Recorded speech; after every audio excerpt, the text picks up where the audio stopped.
But it's your show. You're supposed to do an introduction. Right now, I don't hear the music. You always have the music You, playing. you, you didn't say you wanted music playing. Oh, you always do have the music on. Boy.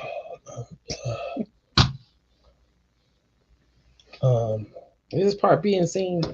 everything is being seen. Oh, okay. We could do better than Boy. this. Okay, get up. Right, if you're gonna be all in front of the screen like that, that's just not. No, well, that's this you. You want music. I, You want but music? you always have When done you that, didn't you?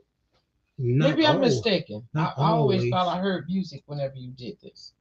So Um, perhaps I'm wrong. no, you're not wrong. I'm saying not always. But I'm saying every time I've been on and every time you've done it, it's been music. You want lower? That's fine. Yeah, this one. That's good.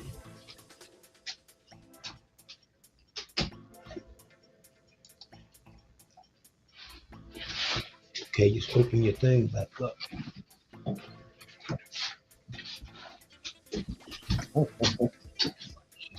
Just leave your mic on. But you were here, so you supposed to be guiding me. It's okay. I mean, I can't worry about it. It is what it is. Hmm. Turn your mic on.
So you got too much light.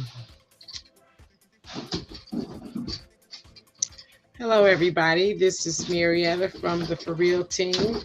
And tonight we are going to do part two of the show that we did last week. Thank you for tuning in. All the people who tuned in last week, you were phenomenal. I definitely appreciate all of your support. And all of this stuff to get started just now is a bit much. It just seems to be that way. So we're going to have a couple guests on tonight. I'm hoping and praying that they're going to be in a few minutes. And just for those who don't know me, I am the co-host, Marietta Elliott, and I am the president of the For Real team.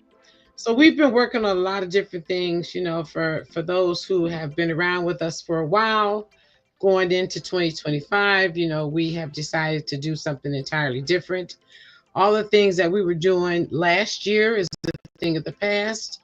We want to work into a space where we're going to deal with more people who are professional. So if there's anybody out here that knows someone who is in a professional position and actually wants to help us join the For Real team and help get these young people together, would be a blessing. And it's so much that needs to be done. But in all actuality, I definitely want to have people who are going to come aboard for not just one reason.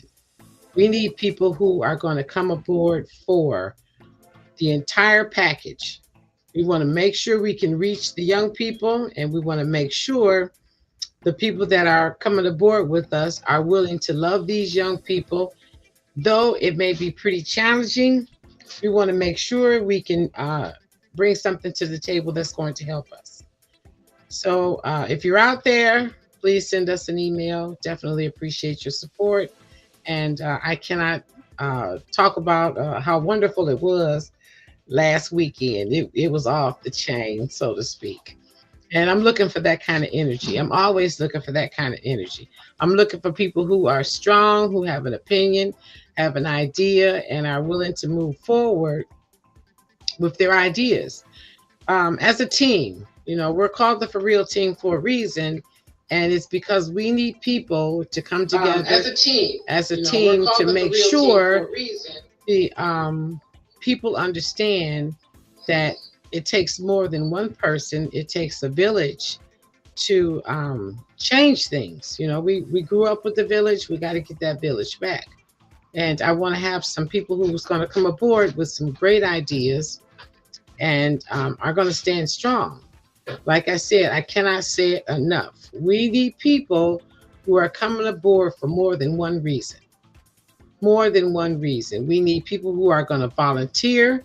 We need people who have transportation and are willing to go and deliver things that need to be delivered, reach the people that need to be reached. Those are important things that need to happen.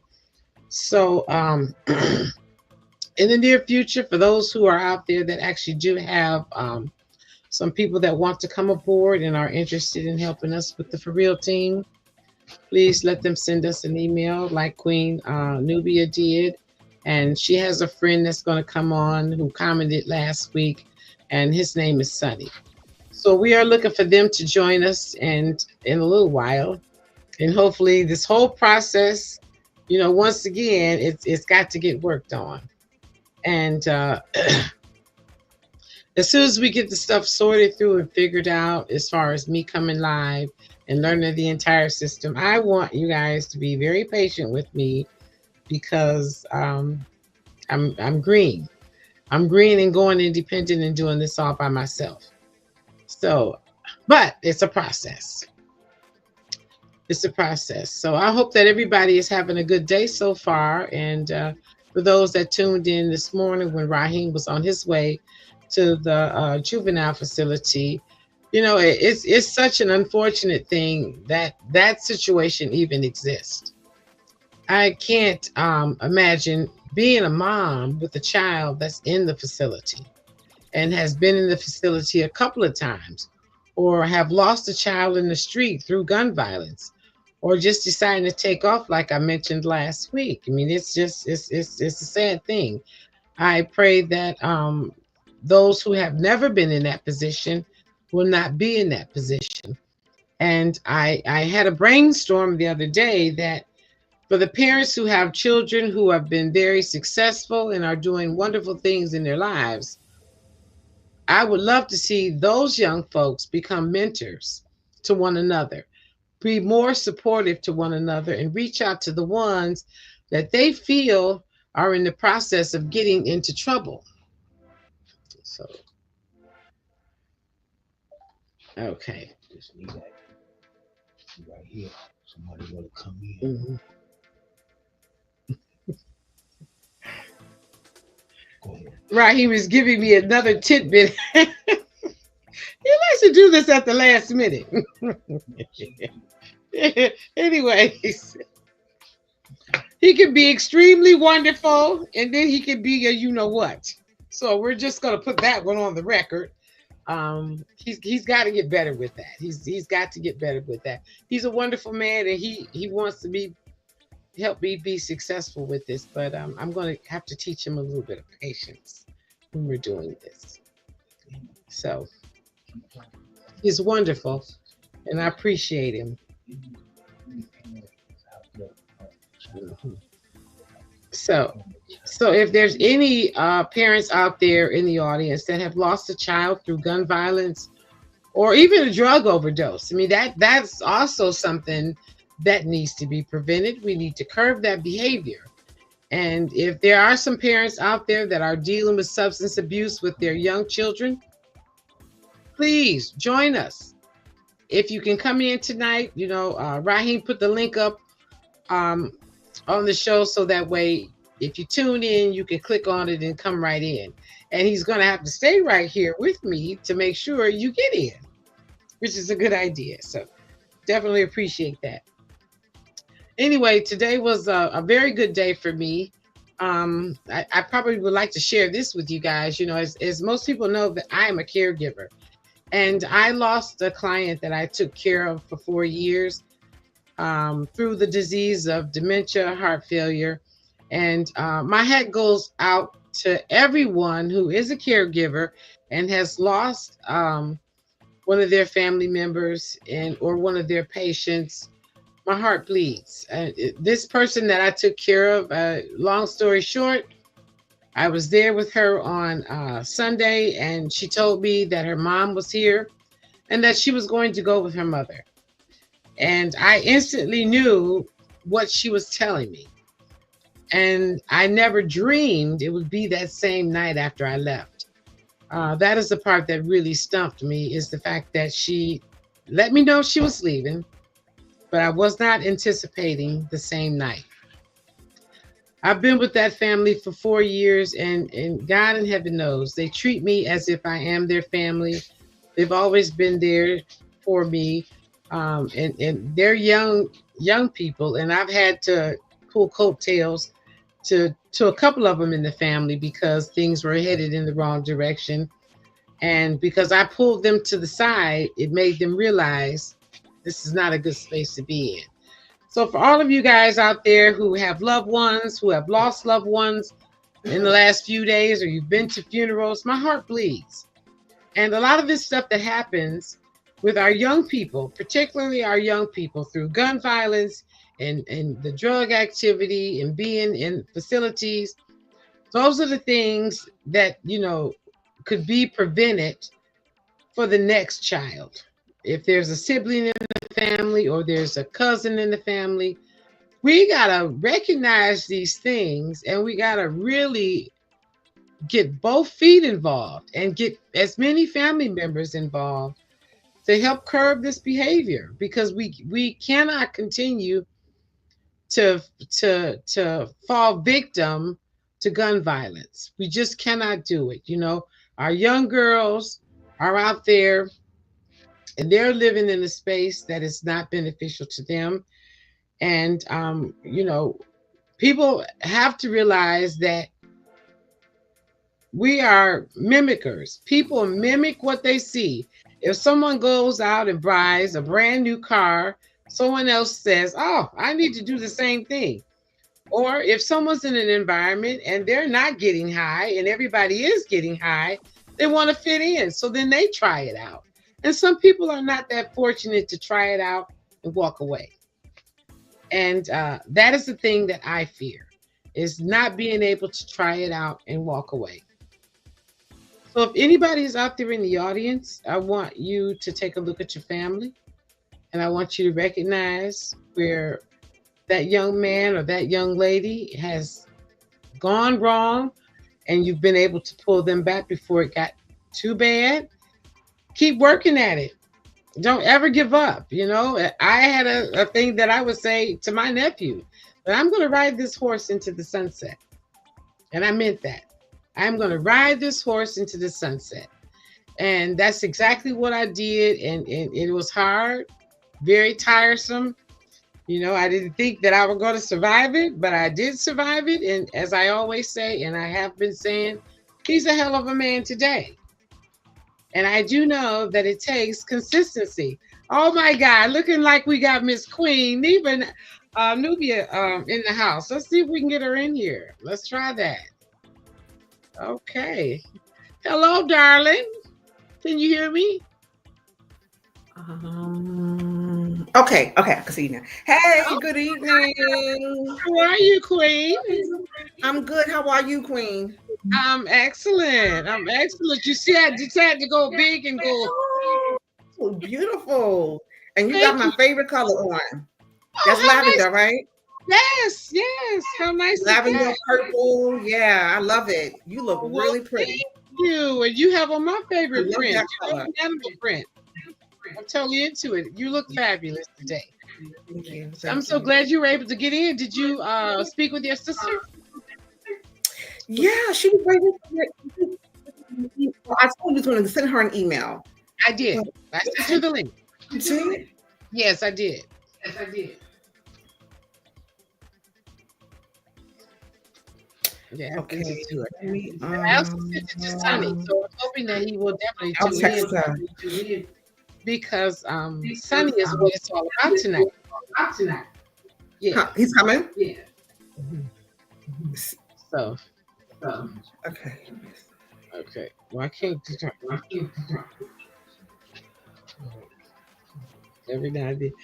Oh, Raheem is giving me all kind of stress. Yeah. Okay. So, how was your weekend so far? Busy, just busy. Busy. Mhm. 2 days is not enough.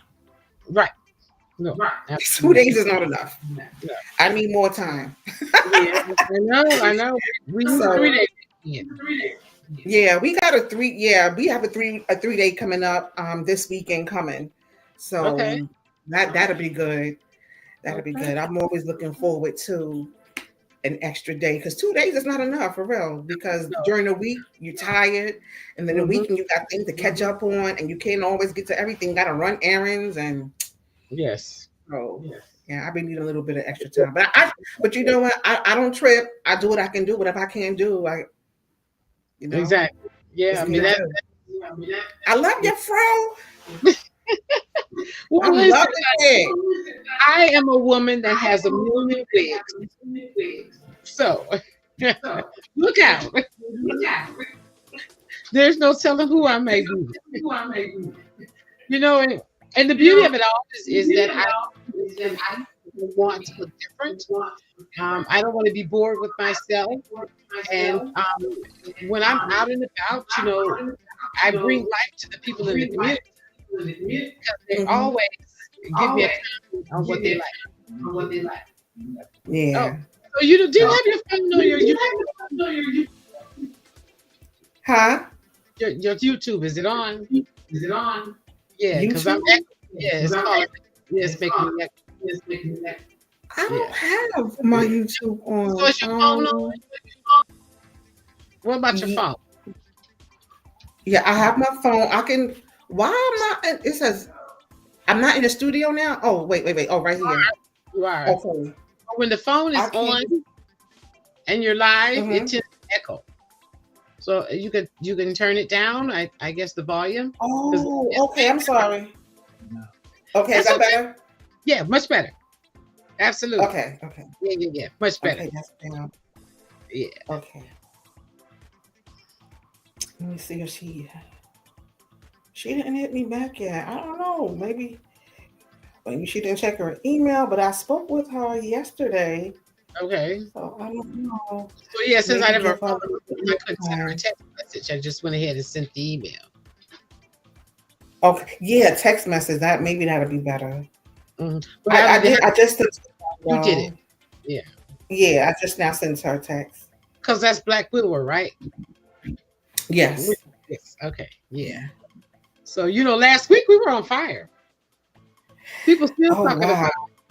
about Yeah, it was. Yeah. It was fun. It was fiery. It was interesting. I learned some things. It was, and that's what it's about. exactly. Each one teach one. Yeah, Exactly. and have disagreements and still just keep pushing forward, and nothing personal because we women with our own minds and we're powerful and we can pull from each other. Right. Exactly. And that's and You know, until we could ever get that part, I mean, that is where our struggle is is that we Yeah. just cannot settle down ourselves and to understand the fact that I have a story, you have a story. Let's talk about it. You know, Right. let's make Right. things right. I still hear your Yeah. phone in the background. Is your phone down? Is your volume down on your phone? I hear something. Is Is that that my phone? it's echoing. Okay. Like I don't know what it is. Let me see. Yeah, because I know a lot of times for me, I used to have to just turn you off on my phone. Just turn it off altogether. Are you actually on a computer though? Yeah, I'm on a laptop and I thought I was listening to music a little while ago and I thought I turned it off. I'm closing all of my windows now, So what? but I hear something. But I don't. No, I don't have YouTube on. Let me see. Make my. Let me see. That's okay. And I'm not. My YouTube is not on. Oh, you know what? My Bluetooth. sister That's what it is. my Let me go turn it off. said we're having technical difficulties. Thank you, Brenda. Okay. It's crazy. This whole situation is crazy. Oh, okay. You figured it out? Okay. That's done. Yeah. So you Hearing something. I'm like, Bluetooth. what is that? So it's the Bluetooth. Okay, so it's my sister just said we had That's technical difficulties, but now it sounds perfect. Okay. I guess we'll see. As we move about, we'll see. Yeah. So thank you, Brenda, for sending me a message to tell me that we were having technical difficulties. And hopefully it's going to be resolved right now. That's what we're hoping for. Yeah. Yeah. So yeah, as I was saying that, particularly Black women, for some odd reason, they get very intimidated by any woman that may speak better, or may have a little bit more knowledge, or may be married and have a husband. They don't, it's just, we can't set things aside and act like adults. It just seems to be such a hard process that people just don't want to sit down and behave like adults. And we're way too old to continue to be high school students. I spoke about that last week. Yeah. It's true. Yes. A lot of that probably stems from poor mother and daughter relationships. Could be, I don't know. Because we'll be learning from. We'll be learning to be intimidated by other women when from our mothers. I'm thinking, I'm guessing. Oh my God. Well, see, and I never learned that. First of all, my mom was a Girl Scout leader. So that alone is empowering because she's empowering us as well as other kids. And we were all treated the same. My mom did not make a difference with us and the kids that were in the troop. And my mom always wanted us to be strong and independent and self-sufficient. And that helped all the way until adulthood. You know what I'm saying? And when my mom passed away, we still honor her legacy. My mom was born March 26th, and we still celebrate her birthday. We still break bread for her. And even on the death anniversary, we still honor my mom, and we still talk about the things that she did to make us the women that we are today. Yeah. So that's a good relationship. But I always think about, what if I didn't have her as, that person? Who would have been the person that I clung to? My sister, my oldest sister, I did. My youngest sister, I did. Yeah. And it's interesting. What is your take on that? Wow. Well, well, I can only really, I guess, pull from the way I grew up Um, it was my mom, us, and well, it was six girls. Mm-hmm. 6 girls, and my mom, she was busy a lot, and it was a strained relationship because she had issues, Mm-hmm. and she got along with some other women a little bit, but she not really too tough. She wasn't that great of a communicator. Oh, okay. So a lot of things I had to learn later on. Mm-hmm. Um, yeah, so and then she had a lot of trauma too. Mm-hmm. Her Okay. mom died when she was young, and her dad he would come around once in a while. Mm-hmm. Once in a while. So she had a lot of pain. So she projected that. Oh That was all boy. she had to do. And when she was kind of on a path of learning Mm-hmm. a better way, then she passed away. Oh boy. I'm Yeah. sorry. So How long has she been gone? I have to ask. since 2000. I'm so sorry. Yeah. Yeah. I often think, wow, if she had lived, she would have been, I think she would have got it together. I think she Mm-hmm. would have gotten together because even when I remember one time she even expressed that she didn't know how to talk to her Mm-hmm. children. She didn't know what to say. She just knew how to go to work and provide Mm-hmm. and tell us to stay out of trouble. Yes. So that was it. So we had to pretty much learn a lot on our own.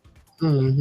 And I find that that's a lot um, of Black women's issues too, having to learn and or being traumatized when you're young, and a lot of women stay stuck in that and then go into having children and still stuck, Yeah. and then Makes sense. yeah, uh, like repeat the same behaviors Mm-hmm. because they don't Yeah. know better. And that's the thing. We do mimic. That's exactly what I was saying. We mimic what we see, what we know. And that is the part that's hard, is that we don't realize what we are putting in front of our children and having them to be faced with. Mm-hmm. What we want it Right. clearly be intentional. You know what I'm Yeah. saying? It can't be intentional. I never want to believe Mm-hmm. that any Black woman that gives birth to a child, and I know she's giving birth to a child from a man that she's in love with Yeah. most of the time. So Yeah. I could never believe she wants this child, and then she's gonna mistreat or abuse or neglect. I don't think that has to be the intention when she gets pregnant. Yeah. I think she wants to love that baby, and I think she wants to change the way things happened with her and make things better for her child, but somehow or another things kind of revert back, I guess. Mhm. And that's it. We got to try to catch that part. I, Definitely you have know, to I catch that. wonder why some women get it, some mothers get it, and then some don't. Maybe it's because they stay stuck in their trauma. Maybe some have a desire. Maybe some may see like, oh wow, I hurt my child. I have to change, and then they want to. They may go try to seek some help or something like that, or just maybe try to fix things with their mom and then Mm. learn better. But a lot of times the pattern is repeated, and then it causes, it's like generational. Mm-hmm. And that's So the thing. it can be really sad. But a lot of times that's where we learn how to deal with other women. If you don't Mm. have a positive woman, mother, and positive relationships with other women, and then somewhere along the line somebody puts the seed in your head, oh, she thinks she cute because she got good hair or something Mhm. like that. Right? Well, that sounds kind of familiar, right? Yeah. Oh Don't God, yes. don't trust no women. Don't let no woman in your house. All those things, Right. you know. But you know what? There are some that you shouldn't let in your house. That is It, true. I mean, thing. I was just talking to a lady, and it was like amazing. And she was saying to me how her daughter got married and her husband went into the service. So while he was away, she thought she should be sleeping with the man next door and the man on the other side as well. And then she got pregnant. And then she got pregnant. And she did not know who the father was. But I found that pretty interesting that she felt like because her husband was away, this was her behavior. And then she said her mom did the same thing. Like, really? That is not the example we would do. It's just unfortunate. I was devastated. Like, huh? Who does that? The neighbor next door? Oh my goodness. So the baby was the neighbor's? Yes. Absolutely. And actually when he found out that the baby wasn't his, the man that she was actually married to committed suicide. And the baby was only 2 years old. He just could not deal with the fact that he was not the father of this child, and it was a boy. So that was a real trauma.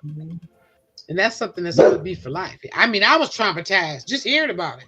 And I'm 65 years old. I was traumatized. Like, who does that? That is horrible. Oh my goodness. It is absolutely horrible. So, you know, we have to definitely be careful with the examples that we are putting for our children, because it's. But you know what I noticed, though? I noticed that I did a little research some years back, and the only thing that's really changed with people is the way they do things. People have always cheated, men and women have always cheated, but they put on a better face. Women dressed better and they kept quiet, and the husbands dealt with the pain, the women dealt with the pain, and because they were married, they had to deal with a certain look to the outside. Now, everybody's doing everything and nobody cares, and there's no respect, and nobody I mean, okay, I understand not dealing with trauma privately, but that's what they did back then. Mm-hmm. Just held on to some things to the grave. Exactly. And but the same behaviors just is out in the open now. Well, you know, you all said the way out in the open. Out in the open, there's some more stuff. You said a mouthful, and that's the truth.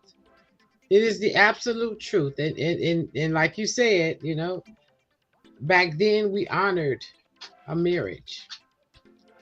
And honoring a marriage meant you stayed. You upheld your end of the bargain. You raised your children. Though the man was doing whatever he was doing, or the woman was doing whatever she was doing, the family was still the priority. Right. One of the parents had to buckle down and just make it happen. Yeah. And women now feel differently. They feel like, and in actuality, there are some women who don't mind sharing their man. Mm-hmm. And there are some women who don't want to share their man. And at the That's end of the day, that would be me. Me too. Me too. And you know, you gotta respect the woman that wants her man all to herself, because that's the way it should be. But then there are some women out here that don't even have that self-respect for themselves. So how can they have respect for that man or the woman he's involved with? Because when you have self-respect, clearly that should not be your avenue. It will not be your avenue.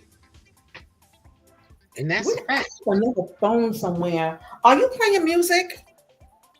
Well, there's music on the site. Okay. Because I know I'm not bugging out. So that's the music you've been talking about. Right here. And I know I have another phone. I'm like, did I leave my phone on a game or something? Okay. So that's the music for I'm not losing it. Okay. I'm not losing it. Okay. You know, I'm sorry.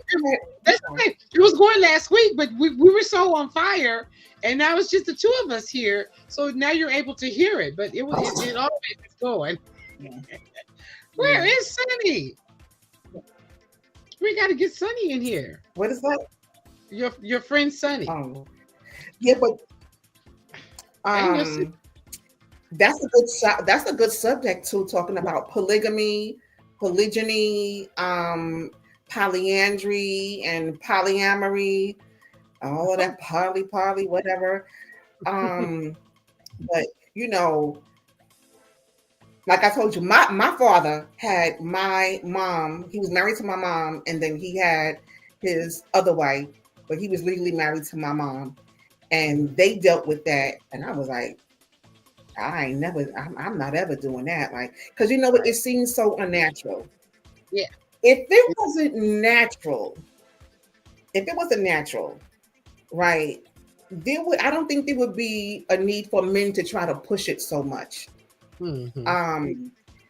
Some men talk about nation building, right? And when you look at it, nation building, you already have your nation. You have your own people that need jobs, that need parenting, that need classes, that need job skills.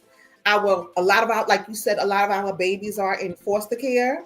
There's your nation right there. So how come these men are not bringing together a nation for real? You're just having a variety of women for your own satisfaction.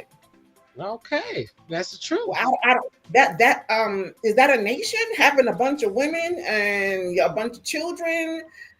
That's your personal thing. That's all that is. Exactly. Right. That is not a nation. You know, like you just said, it's way bigger than that.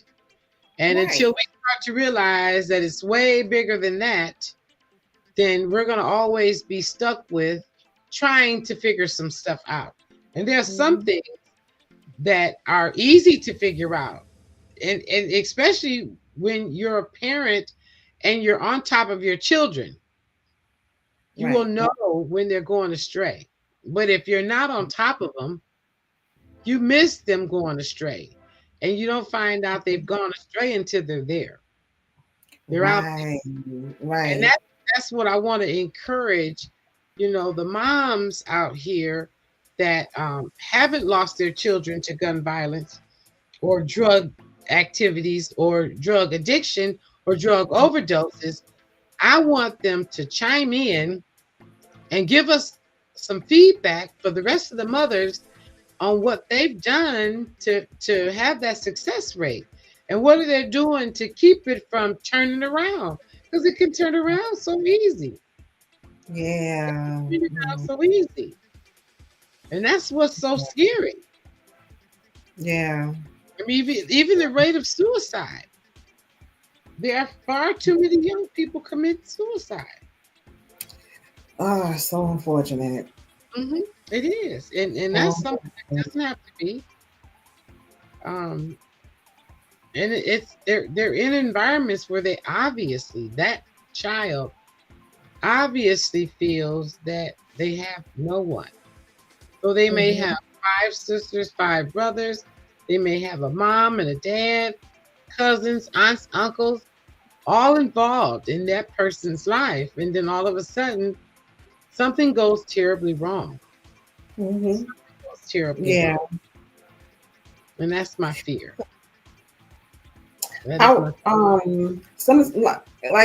Sometimes they don't seek out the help. They just feel like that permanent solution of taking their life is the only way, or maybe sometimes the pain is just so great, but there's always an answer.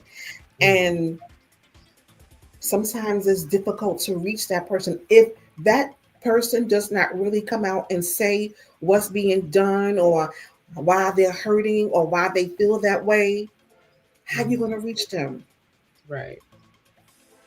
Maybe they don't want to be reached. And I'm really torn on that issue right there, because I can't imagine having so much grief. And that's just me. And that, maybe you and other people, we can't imagine, but in that person's mind, why do they think about death? is the answer. Mm-hmm. Killing myself is the answer. I'm in so much pain, I'd rather just die. Mm-hmm. When we all know that pain doesn't last forever. We go through things and cycles in life where Mm-hmm. it's hard and we get through it. And then you begin to learn how to get through difficult times because Mm-hmm. you're for it. You've already been challenged and tested and you Right. survived it. And then you have good times. Mm-hmm. They, it's so sad that they think that that's the answer. Mm-hmm. Mm-hmm. Yeah, when you're looking for peace, I mean, sometimes as adults, when you're looking for peace, you really want your peace. You want to have your peace. And there are so many people that are around you that try to steal your peace on a constant. There are Mm-hmm. people who wake up every day to steal your peace. Yeah. And that's unfortunate. I mean, Mm-hmm. that is really unfortunate that we have people on that level at this age. At this age. Mm-hmm. That is very unfortunate. Really. Yeah. And Yeah.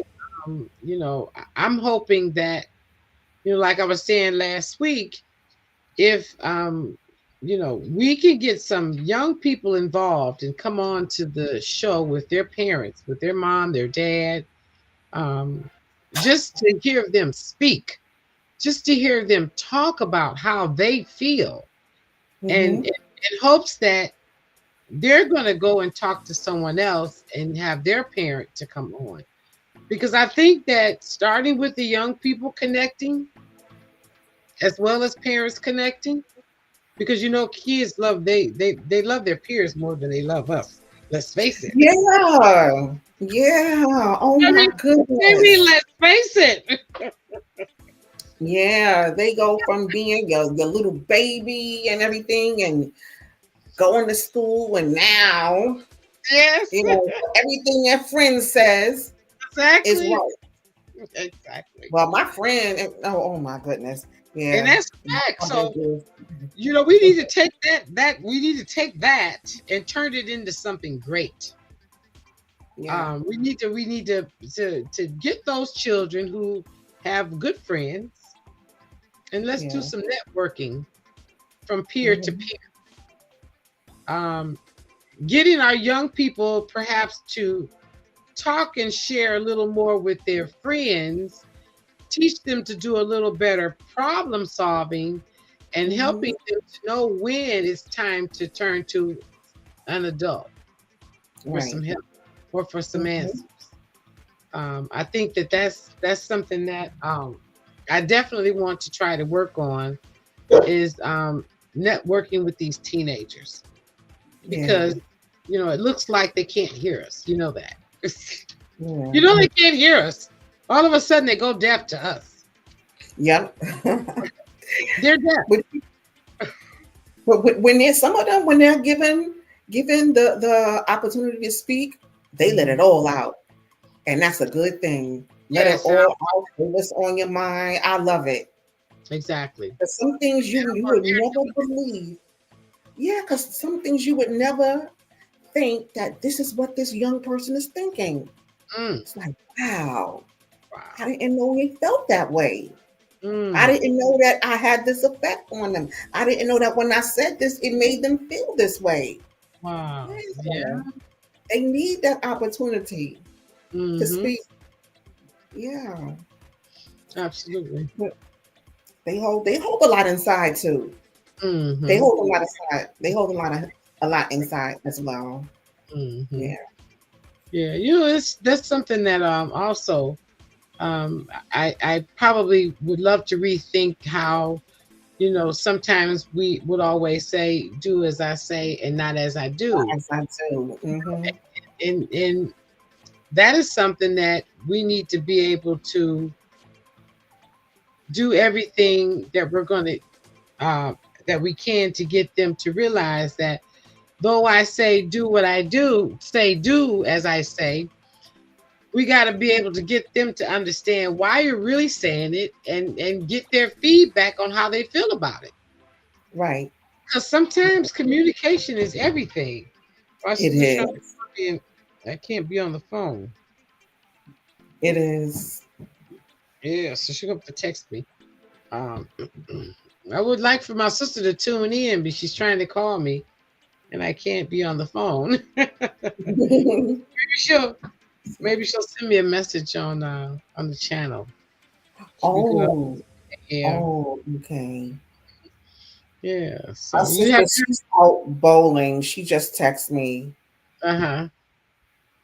Okay, so I guess she's not coming on. Maybe if we're still on for 3 hours, maybe she maybe she'll get a chance to chime in. Okay. Well, we're not looking for 3 hours.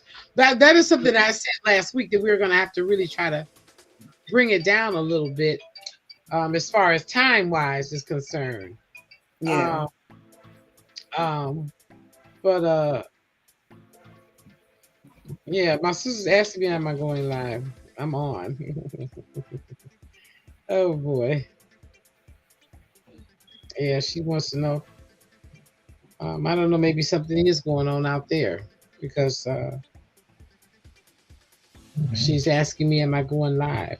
Well, in the beginning, it was everything was all mixed up, you know.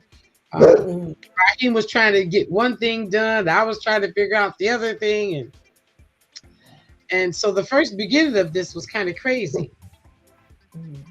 but it seems to be okay now. And I'm like I said, I'm still green. I'm trying to learn.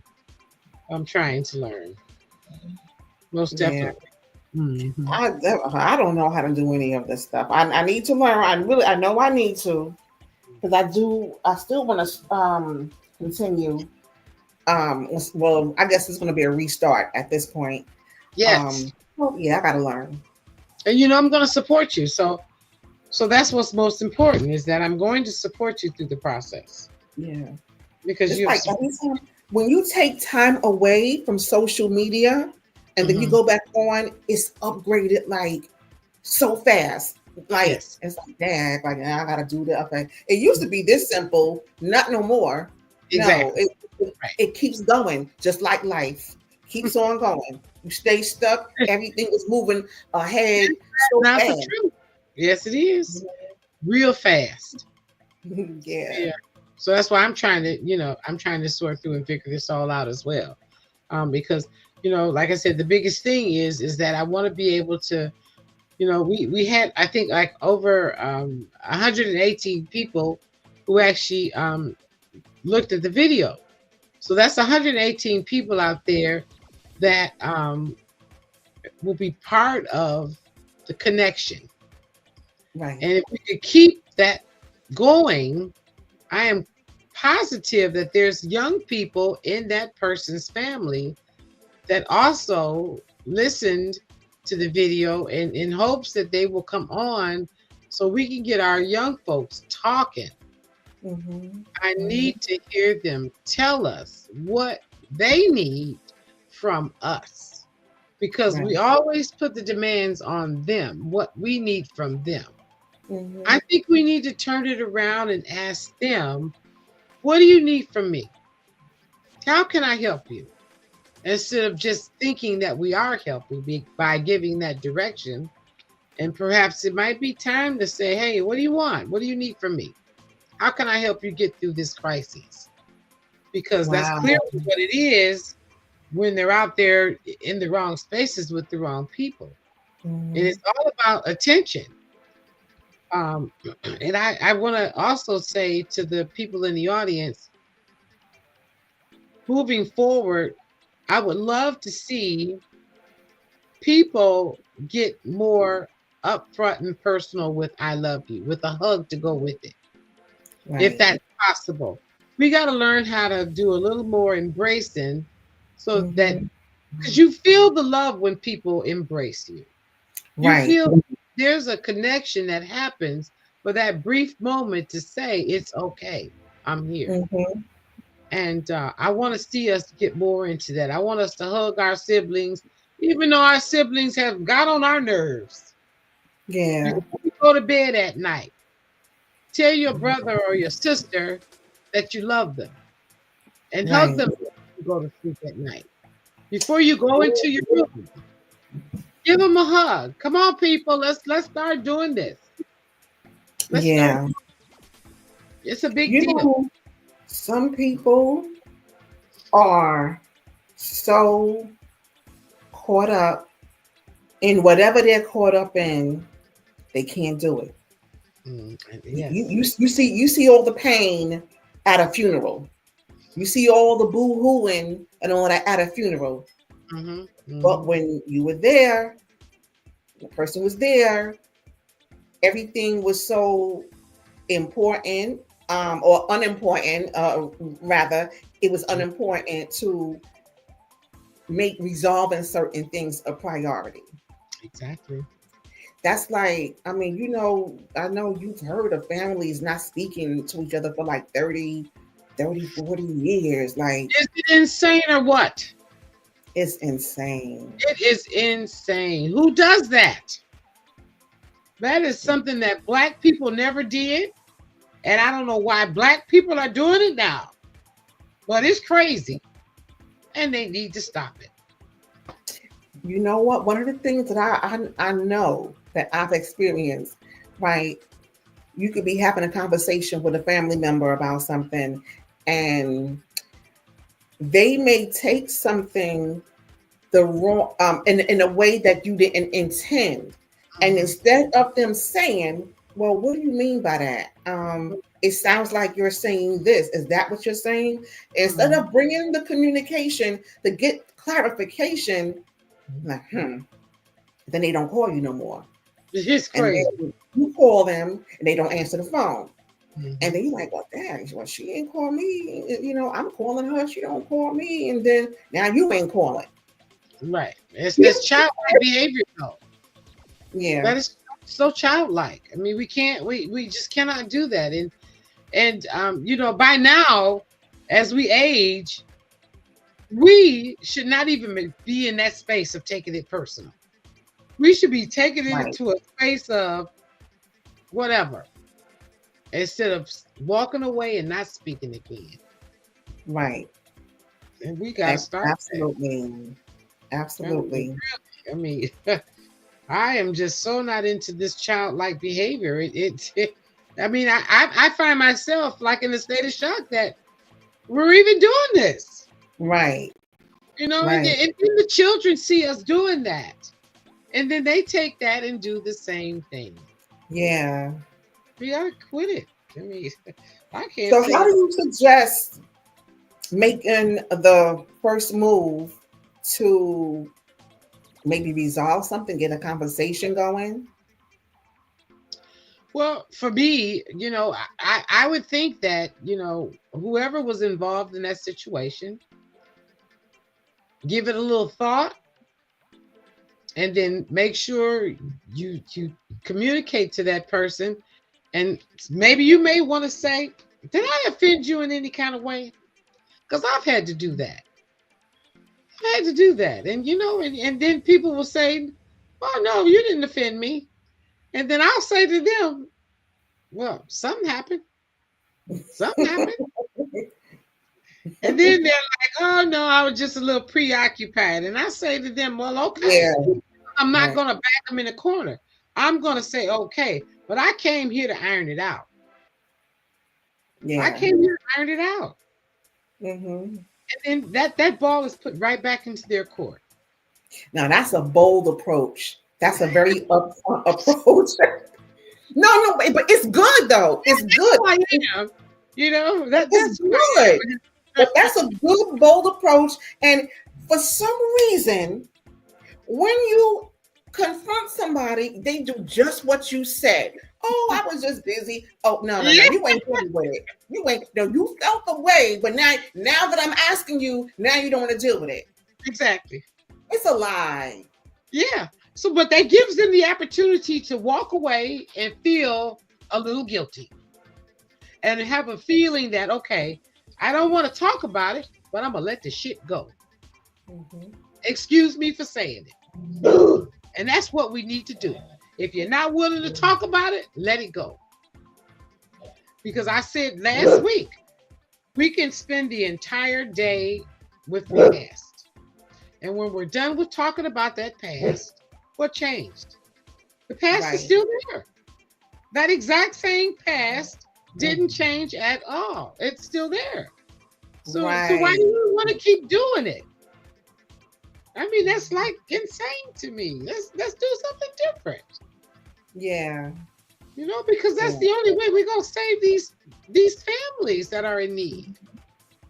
And when we get past those little silly stumbling blocks, listen to me, folks in the audience. We gotta learn how to put on our big girl panties. We gotta learn how to put on our big men drawers and do what we need to do for our families. Period. But that's good though. That's really good what you said. So you said you asked that I offend you in some kind of way. Mm-hmm. And then if they like try to pass it up, oh, but something happened and I'm here to fix it. That's right. And you said something else after that.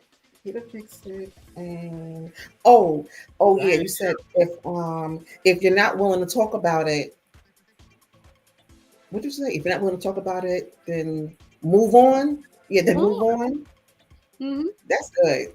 Yeah, because what else can you do? I mean, they're saying, stop beating the dead horse. Mm-hmm. Really? Seriously? Come on now. And it's not to say that, that person is going to jump on the bandwagon and do right. But at least you put it out there to clear this path. Right. You're opening up the door to come back. You can come back into this space. We can start embracing this relationship that we had and move forward with it.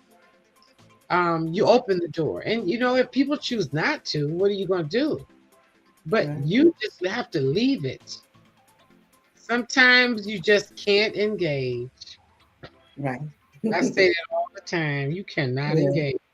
Because when you start engaging or you fall into the trap of ignorance, believe me, Queen, you can't get out.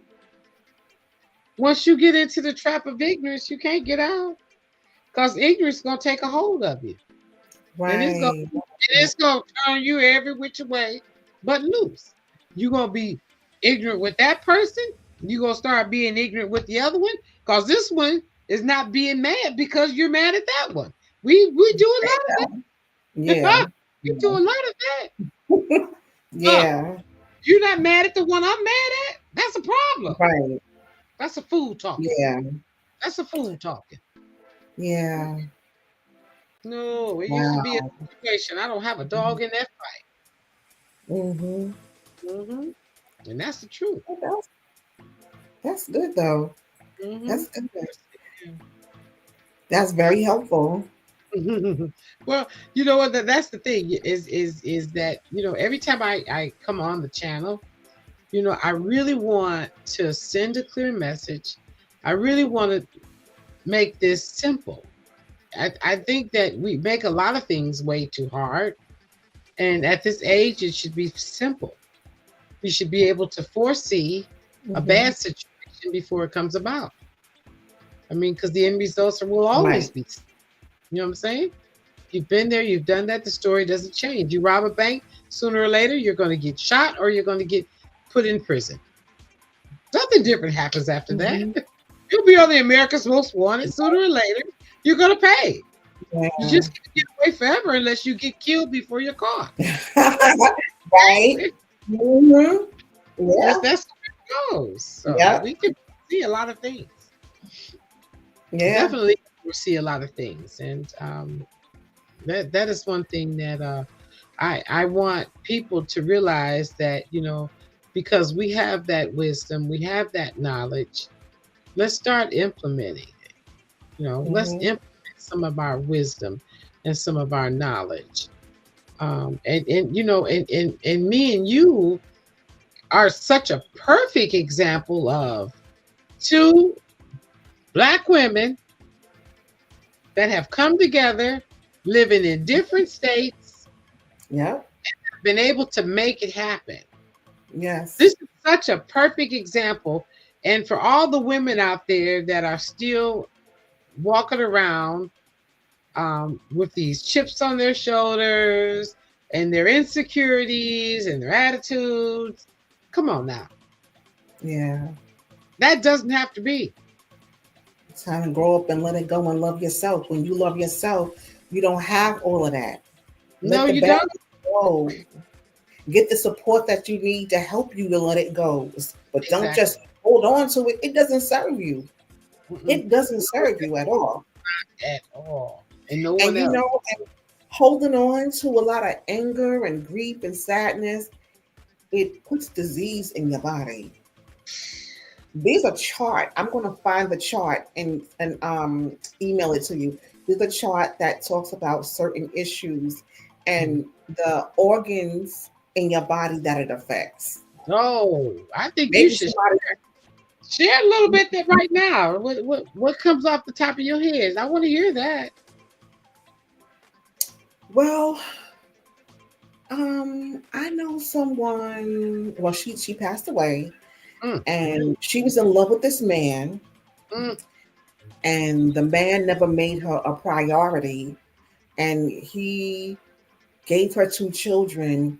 and married a white woman in between Oh boy. those two children. And she would really go out of her way trying to impress him, like just putting everything, pouring into him, and he was never into her.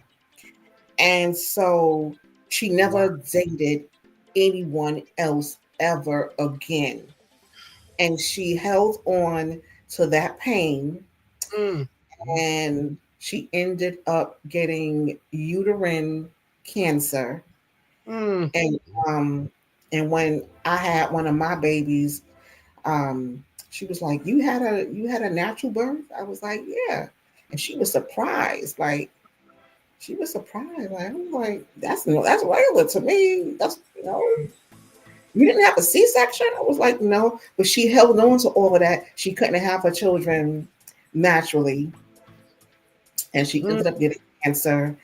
And she was never happy. You rarely saw her smile. She would smile when she saw her grandchildren, but she Mhm. rarely smiles. It was so sad to see a woman get older and live her life like that because Oh, she couldn't get over this man.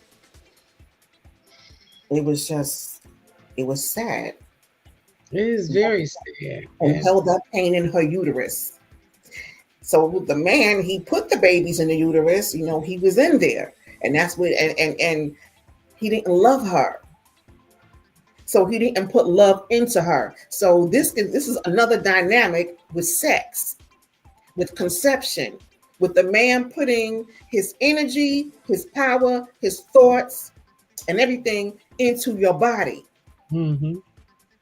And you can't let it go. And you hold on to all of that along with her own issues. And she ended up dying. Wow. Wow. That's one that I could think of. And then, when they say people die of a broken heart, Mm. um, that's another one. Heart attack or whatever. Um, Stress, which also affects the heart as well. Holding on to things, to secrets, to pain, that can cause a heart attack. It can affect parts of your body. So this chart, I'm just speaking now. I'm not looking at the chart. I don't have it, but that's good information to know about how those things. It is good information. Wow. And I never thought about that, but I've had to deal with women who just can't let go. I've seen it over and over and over again with people who just can't let go. And I thank God that I have never been in a space where I just had to have this man. Right. I have never been in that space in my life. Mhm. And I Yeah. thank God that I've never been in that space in my life that I am just going to do everything I can to have him. And there is no man that can be kept if he doesn't want to be kept. First of all, Exactly. Exactly. and foremost, ladies, you cannot keep anything that does not want to be kept, be it That's an right. animal or a man or materialistic things, Right. because materialistic things are taken from you as well because it's Right. not kept. Right. I have always had enough business about myself to love me so much. I could never ever put someone before me in reference to that is my entire focus.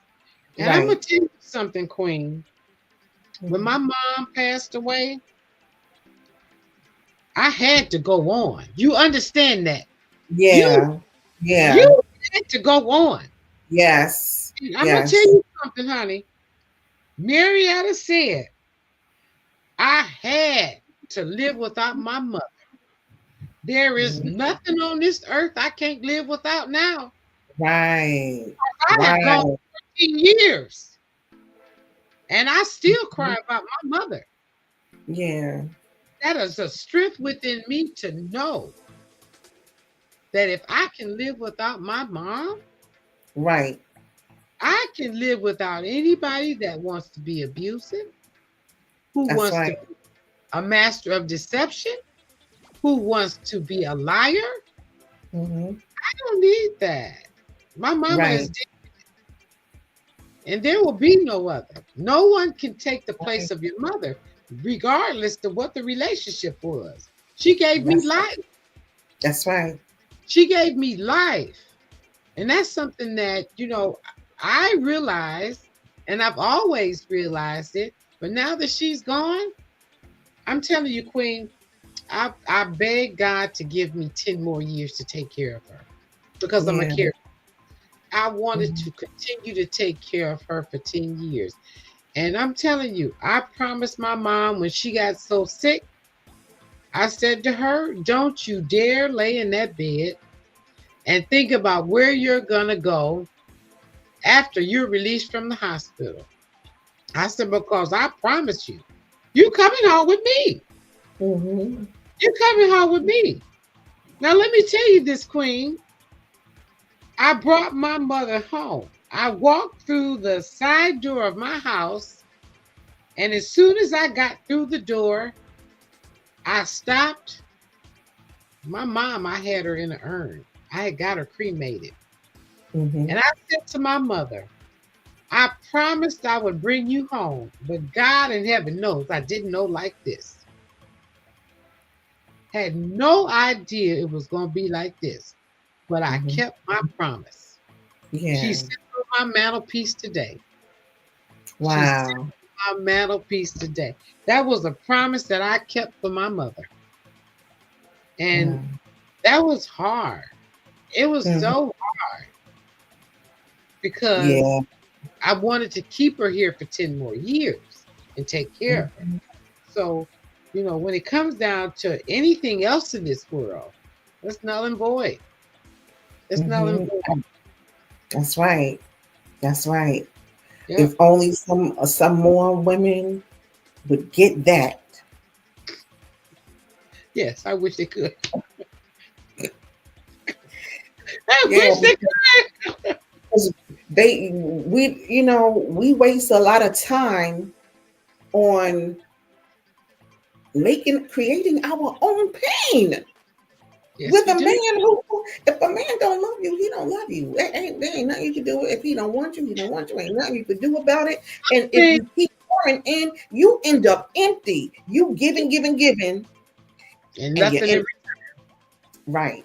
nothing but a bunch of false promises, Hmm. a lot of broken, unintentioned promises that there's not going to be. And we as adults, we got to get that. We got to realize that there's more fish in the sea, as they always say. Go find him. Right. Right. Or learn how to do your own self by yourself. Be strong. Invest in Exactly. yourselves now. Now it's time to invest in ourselves. Why don't we Right. do this? We got to do this.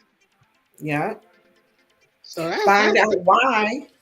find out why you Mhm. feel the need to give so much to someone who gives you nothing. Do you feel that you don't deserve to be loved, See, honored, respected? you almost feel like that's what they're thinking because Right, they clearly are not doing that for themselves, and right. I think it's absolutely mortifying, Yeah, and it's not a competition. That's exactly. that is The what best gets thing me we more can than do, anything. the best thing we can do is love ourselves. That's Exactly. the best thing we could do is love ourselves and heal ourselves Hmm. and realize that yeah, it's okay to protect yourself. It's okay to have standards. It's okay Hmm. to because once you realize that okay, you can get into these relationships, you keep repeating the same thing. You're not going to go anywhere. It's going to keep on hurting you, and you want to stop that hurt. So you gotta, you know, go into yourself and find out what's this all about. Right. And What you is it go all about? right. And you can get over Keyword. that. You be Keyword. happy. It's work, and yeah, and it's a lot of work. Hmm. It's a lot of work, and it's a lot of nights of laying down you by yourself, and there's no one that you need to impress. And you got to ask yourself the tough questions, and ain't nobody to impress, so you can answer them questions because you know it. You know Exactly. it. You just put all your energy into a man, so you ain't really got to think about it. Exactly. Or you got so many external things going around, TV, cell phones, you know, people in your house and all that. So many things that's keeping your attention when you really just got to get into yourself. Exactly. Right. What is this about? How can I fix this? Or get the help that you need, or just get the Mhm. help. You know. Exactly right. Because it's out there. I mean, me myself, I constantly do self-evaluating. I mean, I'm always self-evaluating myself. And I am working for the Cleveland Clinic now. And a long story short, we're going through this module of uh learning how to use the defibrillator. Well, I've never used a defibrillator, and so they ask these questions. You answer the questions, and it asks you, do you know it? Are you sure? Or you just you're kind of sure. And I'm always saying I'm not really sure, and the coach is always coming back and saying to me, you have the answers. You need to be more confident. And that is so weird for me because I am confident when I'm communicating about something that I know nothing of. I'm just guessing with a little common sense. And I really would love to tell the coach that, you know what I'm saying? But it's a Mm-hmm. computer. She's just letting me know. You need to be sure about your answers because you know them. Right. And that is something that we got to get more sure about who we are, what we want, what we need, and learn how to Right. meet our own needs. We gotta learn to meet our Right. own needs. Quit waiting for people to do it for us. Oh my goodness. Yes. Yes. All the way across the board. That's All the right. way across the board. No matter what the That's need right. is. We gotta learn to Yeah. take care of ourselves. That's real talk. Hmm. That's Yeah. real. Mm, Wow. absolutely. It's That's real talk. that's a good one. That's good. That is good. Yeah. Because it's true. I mean that is the one thing I think that Black women, we meet our needs in the sense of putting food on our tables. And we meet Mhm. our needs by showing up to work or doing whatever we need to do for our children. But, and our parents, you know, Black women are into taking care of their parents, the matriarchs in the family. The bulk of us are going to see about our people. And in the midst of all of that, what about us? We Right. don't care about ourselves. We don't meet Right. our needs. And we're always being pushed on the back burner, pushed on the back burner by other people demanding that be put on the back burner. Right. Me, not me. And Hmm. we got to stop being pushed on the back burner and say, no, I'm not going on the burner today. Right. And more often than not, you'll find yourself never wanting to be on that burner once you say you don't want to be on it no Right. Right. more. Exactly. Exactly. Because it starts to feel good to put your needs first. It That's what I'm feels talking good to about. put yourself first. Like, yes, like Yeah, this is what I've been missing. Everyone's been taking from me. I can pour into myself now. it's true. I can take a class now. I can Mm, take a trip now. I can mm, stay home and just love on me and just have a drink, exactly. relax and learn something. Oh gosh, it's a wonderful thing. Oh, that's good. That's Hmm. good.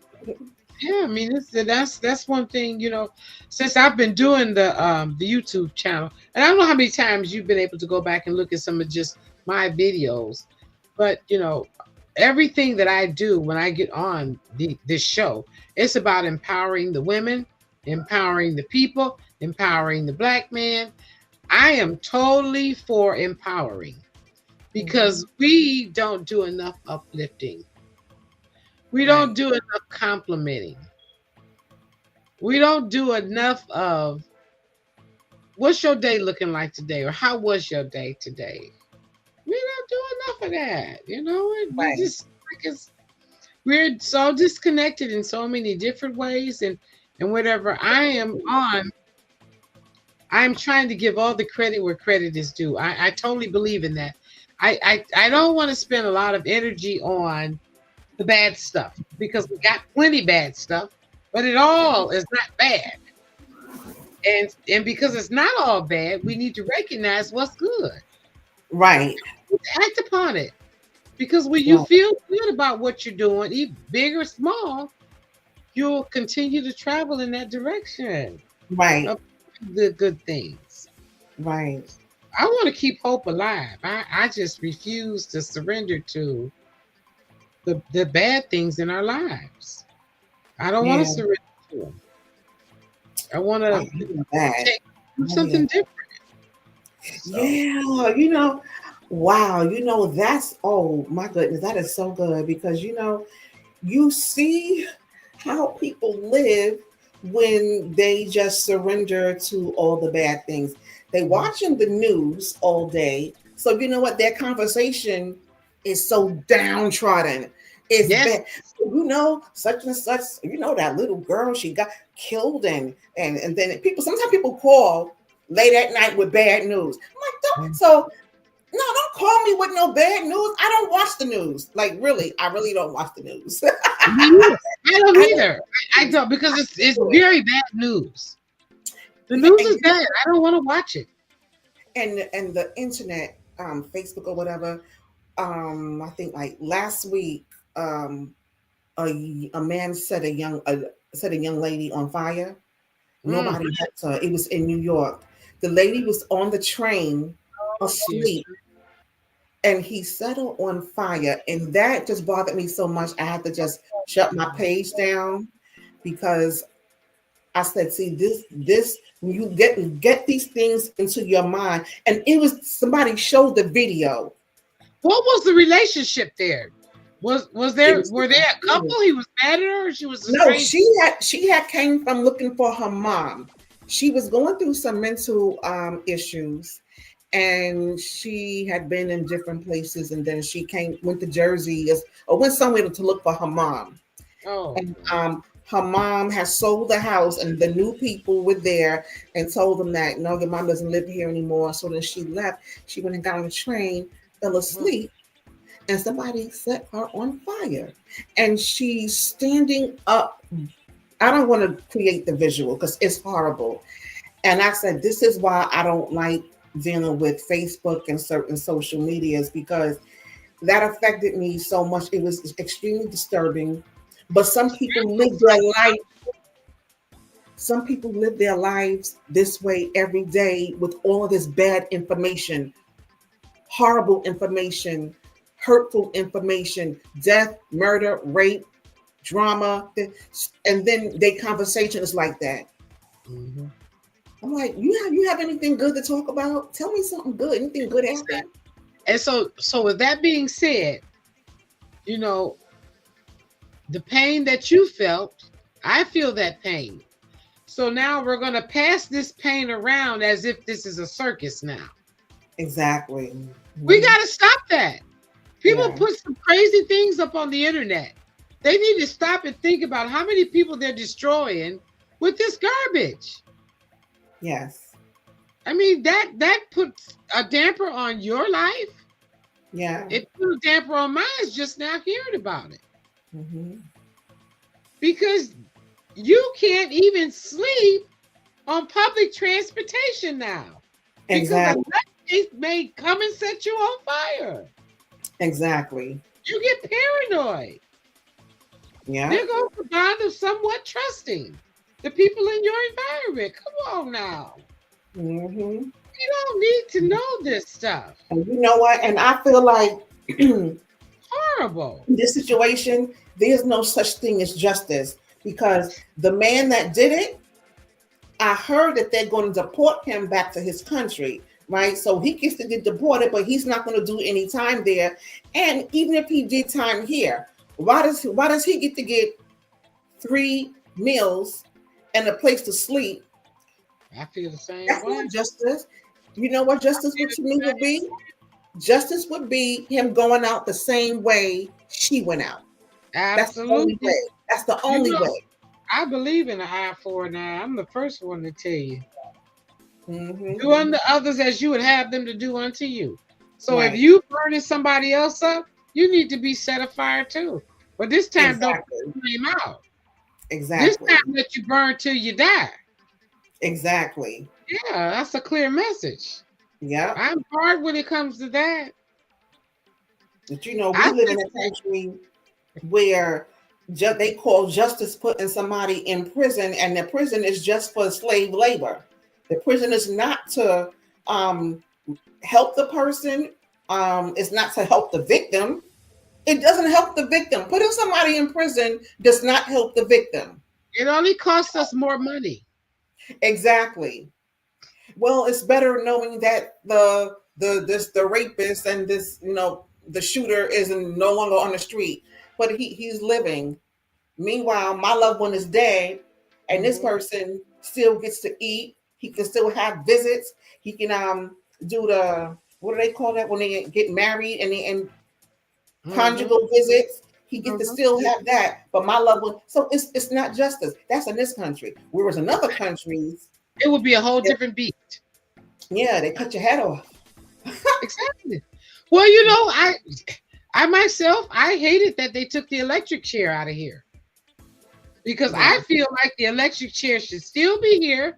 And I think that if you are put on death row, the chair needs to be there in the courtroom, and right there is where you're going to be in Yeah. that chair. Mhm. That'll send a clear message to a whole bunch of folks. Yep. Death row is not 20, 30 years. Go on and Exactly. sit in old Sparky right now. Let's get that over with. You know, in Mhm. other countries, they take you behind the court. They have a firing range. You don't go on death row in Yeah. other countries. You go right outside the courtroom, and they fire you down. And you I think know, they curb that behavior.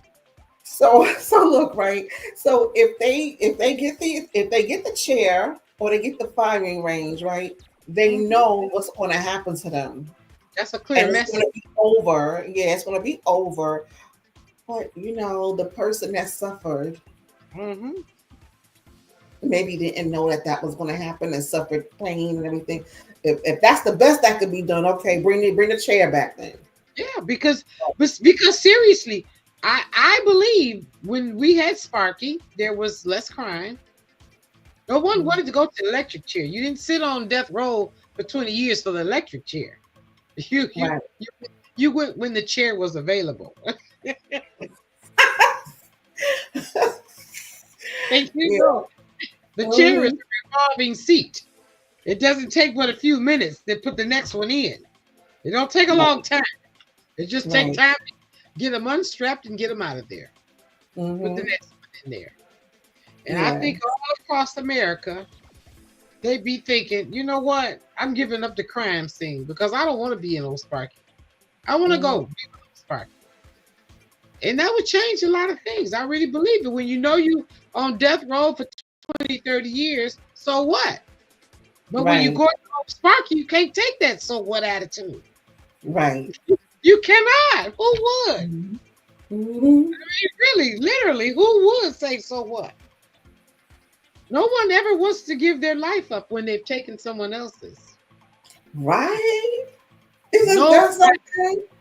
nobody That does. is something. You got the nerve to ask the parents for forgiveness. Yes. You're Nerve. asking for forgiveness. Yes. Yeah, I'm very hard in that area. I'm very hard. Very hard. Because I think that if we're hard enough, you'll change what you do. You'll change how you think about things. Yeah. You're more likely to start caring about your own situation Right. and how you could end up being in that chair. I think we need to bring it back. You know, in Dubai, they're so strict in Oh, they're Dubai. not playing with you there. They don't play. Yeah. Tell you how to dress. They got Yeah. it outside the door. When you come in here, this is how you better be looking. Yep. Cover Or you're not. yourself up. Yeah. And you can't have sex with somebody that's not your husband or wife. That's So you jail see, time. so you see, And you see how that keeps people right? sane in their sane in a right state of mind to do things That's right. the right way. Yeah. You never gonna be all this running around here and there, hopping around all that. No, you will go to jail. Exactly, and that's the way it should be. I mean, marriage is I for two agree. people, and it's not for a man and a woman and other people all out in the world in the marriage. That's not what marriage is. In fact, Right. you're supposed to forsake all others Right. when you get married. Never mind the other people out here in the world. Now you're husband and wife. Let's do the right thing. Mm-hmm. But girl, we can't get him to do that. No. We in a culture where everything goes. Mm-hmm. Everything goes. That's right. Any and everything goes. Yeah. And I literally hate it, because, and this is something else, I'm always saying that for the people who are promiscuous or for the people who are in relationships and they are running around, you're teaching your children, be it boy or a girl, that if this is acceptable behavior. But now here's the flip side to it. Supposing that girl or that boy decide to be just what they've seen their parents do, and they Right. marry the one that's going to take their life. Mm. They don't have the same fate. You might run across somebody that you fall in love with, and you start running around on them, and they say, I'm going to kill you. Mm-hmm. I ain't going to be like your mama took it or your daddy took it. I'm going to kill you. Mm-hmm. And they do. Yeah. They do. They Yeah. kill you. Shoot. Mm-hmm. They sit back and they wait for that opportunity. Exactly. They wait for that opportunity. Everybody Mhm. don't have the same fate. That's Everybody true. do not have the same fate. And that's the one thing I fear is because when your children get out here and they meet people, they marry people, no mother or no father gave their daughter away to a man that they thought would kill their child in the long run. Right. Mm-hmm. Absolutely. Didn't think it, but it Mhm. does. Yeah. Yes, it does. It does happen. Mm-hmm. That's what we got to do. We got to start thinking about, everybody don't have the same fate. You rob a bank 1,000 times and somebody rob it one time and they got caught. Yeah. Or they got killed. You know what I'm saying? And it's the same crime. I mean, Yeah. really? It takes the same Mhm. thing. You go in and lay the note on the counter and you walk away with all the money. Well, this day you go lay it on the counter and they kill you. Somebody's Yeah. in, because we carry guns now, so somebody's in line waiting for that very teller, and they know what you're doing. Exactly. So they run out to kill you. No bank robbery today. Yeah. Queen, Yeah, drop dead in your track. You didn't yeah. have you didn't have the same fate. What Lord, have about what huh? happened to Mr. Nashobi, Sonny Nashobi? I don't know. I sent him. I thought you. Oh, my He was sister's. expecting you. I spoke to him. What's the day? Saturday. I think it was Thursday. Okay, so my sister says hi. Great conversation. Glad you tuned in, Brenda. We got Queen here in the house again. The same lady we had last weekend. Let me see something. I thought our little Paris was gonna be around. I was looking for her, but she's got a lot going on. My heart bleeds for my little Paris, and hopefully she's gonna be okay. So how you doing, Brenda? Thank you for tuning in. Hi, Brenda.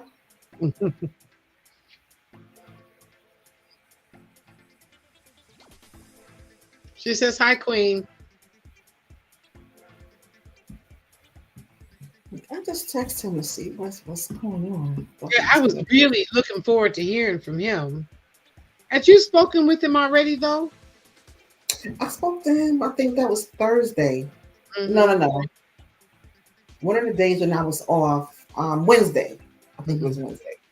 Okay. Yeah, Wednesday morning. So he was expecting the email. Exactly. Right. Right. I just hope he's okay, because a lot of times, I always worry when things don't go as planned. Something could have possibly happened. Let me see. I can put myself on mute and then call him right quick.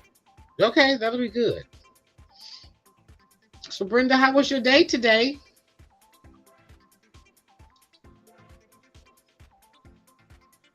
Okay, you just got home from work. Okay. Well, I'm glad you were able to get in. Yeah, you said we had some technical difficulties, and yeah, we did start off with a little bit of a craziness trying to figure out the camera and a couple other things.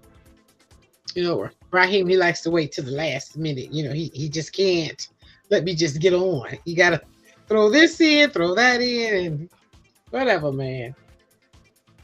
I gotta get my stuff done at home. That's what I want to try to do. Just try to figure it out for home. But yeah, I'm glad you tuned in. Definitely appreciate your support. Okay, he should be coming in a few minutes. Okay, excellent, excellent. Oh.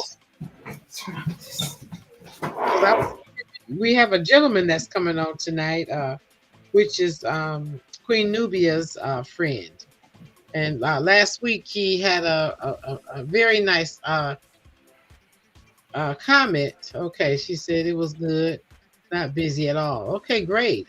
Yeah, he had a nice comment in reference to not growing up. I think he said with his mom, and he didn't realize it until after he became a father and started raising his own children. Yeah. And that really made me say, wow, I want to hear from him, because he's being honest about loss. And I don't know if it was a loss, or it just was a separation, or it was just because there was not a good relationship there. I don't know, but I love the fact that he was open enough to say he didn't realize how much it impacted his life until he started raising his own children. And I just want to feel, and I want to hear his thoughts, because I think that's important. We don't have enough Black men taking ownership in how they feel and what they missed out on. Yeah. And so, and I want him to share that. I am so interested in hearing his side of it, because it's important, and how many children he have, and how things turned out with his children, what they're doing now. I want to get a little bit of that piece of it as well, because obviously he had to do it. Obviously he did a good job from what I'm feeling. And what about the healing of the children? Exactly. Because to be a child at whatever age, that healing does not. Well, for my mom, the healing never happened. Yeah, you mentioned With her that. father, it never happened. Yeah. So and there were other children too. So it was pretty. As I get older, I realized the impact. You know, it's really sad. I'm so glad I had my dad. So glad he did some time in prison, but when he came out, we talked about a lot of things. Like before he went to prison, he told me he unveiled family secrets. Like he told me some stuff, and I know he ain't have no reason to lie. So I trust his word. I don't care what nobody else say. What he told me, it was true that he went through a lot. And when he came home, we were able to talk again, and we spent a lot of time together. And he was just that dude that he wasn't going to hold nothing. He going to say what it is, because it is what it is. Exactly. What do you got to lose? Right. At this point, it's time to put it on the table. Like my girlfriend always says to me, you know, however you bring it to the table, I'll serve it up. When you start serving it up, then there's going to be a great conversation, a time to heal. There's going to be a time to heal. And that's so nice that you and your dad managed to get through that piece of it. What about your siblings, if I might ask? Are they close to your dad? I'm the oldest. Girls, right? Huh? It's all girls. You're just your sisters with your mom. Yeah, with my mom. Yeah, and so I'm the oldest. So I was closer, and I have a lot more stories to tell about the things that he told me. Okay. And, so every now and again we'll talk about something, and I'm like, well, Daddy said this, Daddy said that. Daddy did this, that, because I was there. I was the oldest. I remember a lot from when I was little, like right. So, my sisters. So it's me. Let me see. So out the 5, the first 3 were close to my father. Okay. We accepted that he was who he was out in those streets, and we couldn't change it.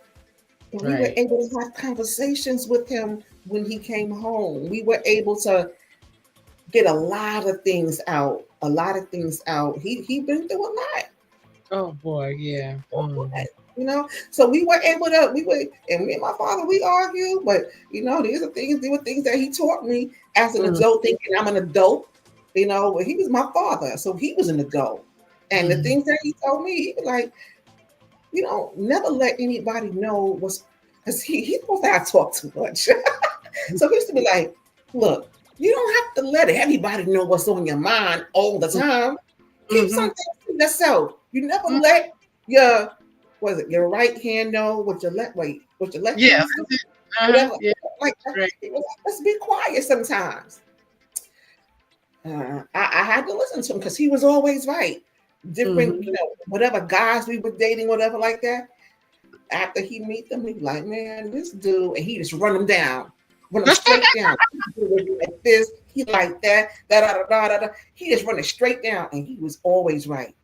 Oh my! He was always right. He ain't like nobody. So now, did you listen to him? Did you get rid of him? Yeah, I did. I did. Because he was right. That's right. Yeah. He was right. He ain't play. I miss him with his ponytail and I told you with a shab coat, that leather. Oh, yeah. Tell him he wasn't, he loved the 70s. He loved the 70s. He was a handsome man. Good dresser. He was that man that believed a man. He was. He was. He really was. He was that man that believed that every day you got to dress. Every day you dress. Even on his dress down days, he was dressed. Oh my! He only owned one pair of sneakers. Everything else was gaiters and dress shoes and pleats in the pants. You got to have the pleats in the pants. Yeah. Absolutely. Yeah. And hats and things like that. So he was a dresser and believed in appearance and all that like that. You sound like Raheem. Okay, okay, yeah. Gotta dress. Gotta be sharp every day. Sound That like that was my father. that sounds just like him. Yes, Lord have mercy. And Wow. a lot, these days, people, the guys they dress differently, but a man is just it's just something about a well dressed man that it just commands respect. It's like, okay, this Mhm. man is sharp, you Yes. know. Mhm. Oh Yeah. yeah, Well, I don't know what it is a beautiful thing when a man takes some pride in how he presents himself. Definitely is. happened. It's a nice thing. Yeah, we need to Absolutely. get back to that. These young boys. Mhm. I And don't know that's what happened. that's something else.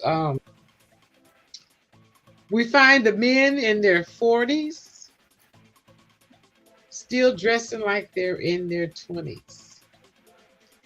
And I Yeah. connect to a 40-year-old man with his pants hanging off his bottom. I just cannot connect to that. It is not a fashion Mm-mm. statement to me. I think it's very unattractive for any young man to have their pants hanging Yeah. off their bottoms. It's just so Yeah. childlike, so uninviting.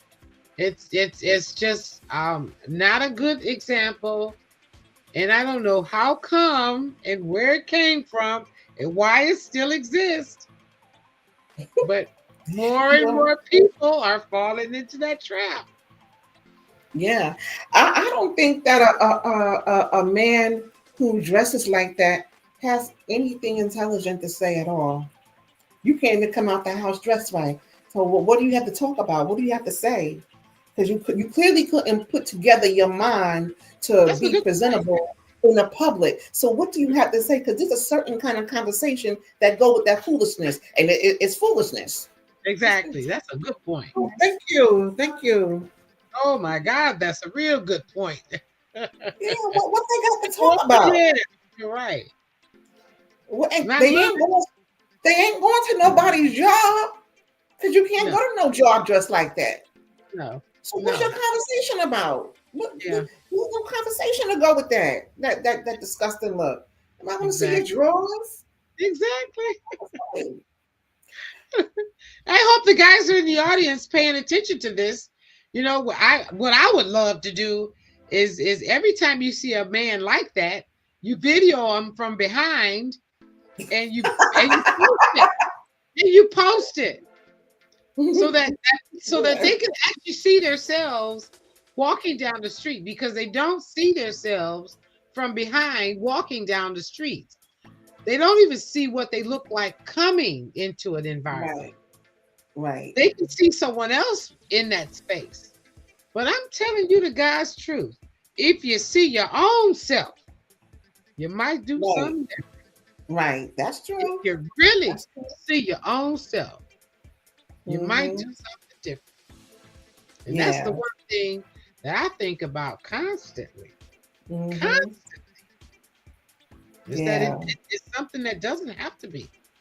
Mm-mm. Right. No, not for Yeah. any young man. Yeah. And That. back in the day when the men wore suits, it was unheard of to see a black man not in a well-fitting suit. Yeah. When they go to funerals, when they were going to church, or when Mm-hmm. they were going to a cabaret, Yeah. wore suits. The young people now, do they ever put on a suit? No. Every No. now and then you may see one, but you never see a young man in a suit. It's either a starter jacket. If they have on a suit, they have on the skinny pants with the tennis shoes. Guys, Yeah. guys, let's get down with the butt naked truth. And I hate to be rude about it, but you look like clowns. And we Yeah. want our black men to look like real men. We That's want our right. men to look like something, we want to be by their side Exactly. and lifting him up, taking him to levels that he never been in. That's right. Hear me, young men out there. You may get a little offended, and that's fine. I can deal with anything. Whatever you need to say to make you feel good about what you're doing, that's fine. But you look like clowns, and it's high time our black men start taking some honor in their own selves and the representation of their parents. That's right. It's time. Our grandparents. Let's represent our grandparents. Big Mama's not here no more, but she's still with us. Mm-hmm. Start doing that. Come on now. Come on, guys. And for those out there that are offended, come on. Bring your comment to the table. Bring your comment to the table so I can post it and we can talk about it. We can talk about it tonight. Mm-hmm. Come on, young men. I'm So inviting you. That's awesome. That's Yeah. I hope somebody joins in and says something. Well, you know how they do when you're bold. And if you ain't got a shirt to put on, I'll buy you a shirt and I'll send it to Honest you. to God. I will. Whatever we can do for our brothers, we can do it. You need a shirt, you need a tie, I will send you one. Exactly. Absolutely. We need to do that. Our black men need to step up and start representing us. Mm-hmm. Your queens. Let's represent your queens. And Yeah. your queen could be your sister, your mama, your girlfriend, your wife, your grandmother, your auntie. Let's represent your queens. Because we all queens. We all queens in some kind of manner. Even if we're a person that is on the street, we're addicted to drugs, you are still somebody. You That's are right. queen. That's You just right. got to reclaim your crown. Just That's reclaim right. your crown. And that's how I feel. I don't Mhm. feel like there's no woman out here that should not be respected. She may be at her lowest point, but Yeah. she still needs to be respected. That's right. That's That's right. how- Oh, Mike is in the house. That's what I'm talking about, Mike. Okay. He says, "Hey, Queen, I like your hair." Yes, I'm going big. You know what? I felt like today I was in a wild mood. And, back in the day, this is the way we wore our hair in high school. Mhm. Afros. And I just said, you know what? I'm going to pull out my Afro wig. And I know tell you, that's right. I've been wearing my wig all day. And everybody walking in seeing me, they like, woo, we love that hair. Yeah. Mhm. This one white woman says, "Oh, I love your hair. Can I touch it?" Oh She my said, goodness. "Yeah, Lord. I said, I'm going big and bold today. This how it Mhm. does sometimes. When I'm in a wild mood, this is what I do. And I Mhm. don't feel like, That's right. right. I bought this wig and I'm entitled to Right. wear it. That's Right? right. That's Okay. right. That's the way I do it. That's the way I roll. You don't That's matter. I love it. I love it. You don't have to like what I'm doing. Mind your business. Right? Yeah. Mind your business. Don't worry about what I'm doing. Yeah. Mind your own business. That's how I look at that. Just enjoy the beauty, okay? Just enjoy it. Just enjoy it. You ain't got to say nothing. I know it. I know my afro is fly. Just enjoy it, okay? Just enjoy it. It's a wild little thing. What you gotta do? It's okay.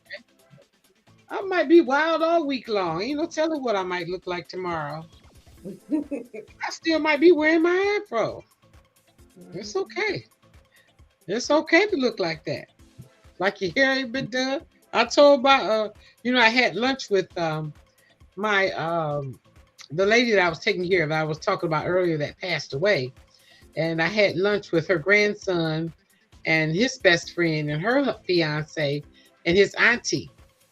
And it was just the funniest thing that they were like, "Oh, Marietta, that's a nice hairdo, right?" And they were like, "Well, would you ever want to just wear your hair like that?" I said, "Really? This is work. This is a lot of work. If I had my own hair, this would be a lot of work. I like the kind you take off and put on. Make it easy. That's what I like.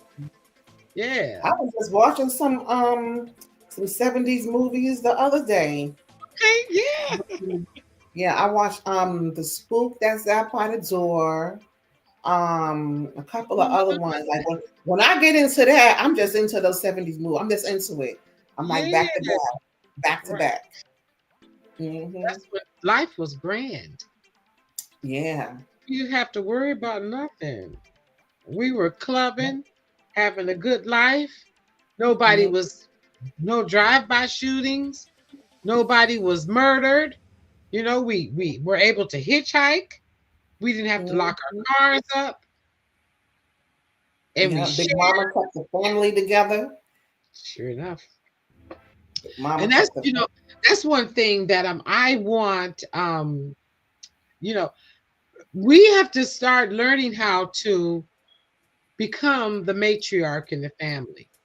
When Big Mama passes away, the matriarch needs to step up. Now, it may not be Big Mama, but if it's the 65-year-old woman or the 70-year-old man, you're now the matriarch.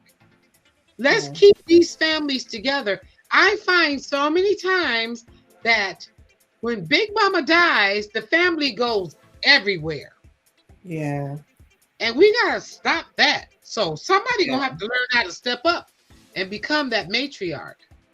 Okay, so Mike just says, just got in what you guys talking about as far as the man is concerned. Oh, well, we're just, we're waiting on our other guest, Sonny, to tune in, because last week when he tuned in, he made a comment in reference to being raised without his mom, and he didn't realize how it affected him until he started raising his own children.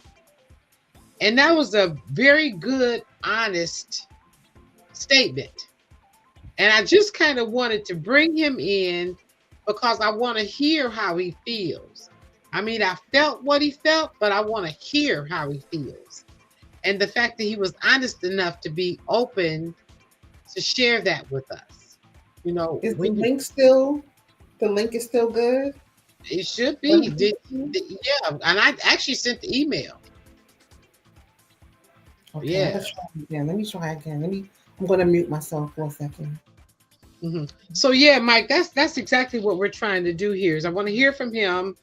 I want to feel what he's saying, because it's not often that you get a man that will come on and say that. And obviously he feels strong, or he wouldn't have been saying it. So I'm very interested because, you know, we get into these conversations about how women have to raise their kids by themselves. And, you know, women can't teach their sons how to be men. But I do believe that every woman, if she's got her father in her life or her uncle, that there is a guideline to be followed. A guideline. And I think that the guideline is enough to get that young man to a point where he will start to seek out information from another man, have a conversation with maybe somebody he works with, or maybe one of his professors in college, or a school teacher, or someone he's going to church with. Those kind of things happen. And I think that's important. I want to hear how he feels, because it's a hard thing to grow up without your mother. You don't find that too often. You find it more growing up without a father. So I'm very interested in that. Okay, so looks like he's somewhere here. I see his name has come up on the his name is, oh, here he is. Let's bring him on in. All right. Okay. Can you see us good? Can you hear me, Sonny? Hi. But can you hear me?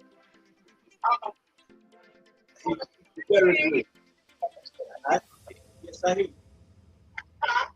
No, that's yeah. Oh, okay. All right. All right. All right. So yeah, he's in the house, and I just want to make sure you can hear us good. You know, if you How's if you everybody? got your, I'm good. How are you? Thank you for tuning in.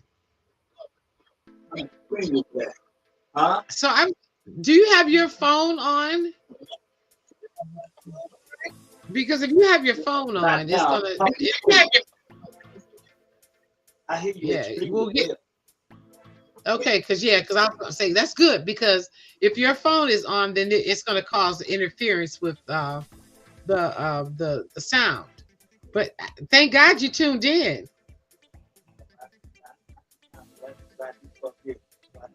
Oh, I can see, hear and yeah, and you. I can't hear you. I can't hear you too good now. Oh, you can't hear me? I can hear you now. So I see it. That's yeah, what I do for a business. So I can make it, I can do it both. I can walk yeah. with bubble gum. It's not that clear. But you say you can hear me clear. I don't know how we Very can, good. how we can make your sound more clear. 1 month. So you said that you don't have your phone on. No, I don't. No, so you're on a computer. Yes, I am. Okay, yeah. So it's a little bit staticky. Oh, it's So staticky. yeah, now that's perfect. Oh, okay. That's perfect. Yeah, because I want to be able to hear you clearly, and I want everybody in the audience to hear you clearly. Yeah, because I don't know if you were able to hear me earlier. I was commenting on the fact that you had to you were raised without your mom, and you didn't realize the impact until you started raising your own children, and that struck me. And I want to hear what exactly were you saying, because that was an important statement to me, very important to me, because there's not a lot of men who don't have their moms. Well, I had I had 7 months. Seven? Yeah, I had 7 months in the same house. Oh, wow. Yeah. Okay. You know, and I was raised by Candace. Okay. I don't know what Candace is. I was No, raised by no. Well, Candace was those black men that did it. They everybody put it on pharaohs, but it was black women Uh, who were in charge. uh-huh. So for me, Yeah, yeah, I gotta I figure feel out how. that Let me see if I can figure out how to get you more clear, because I don't know.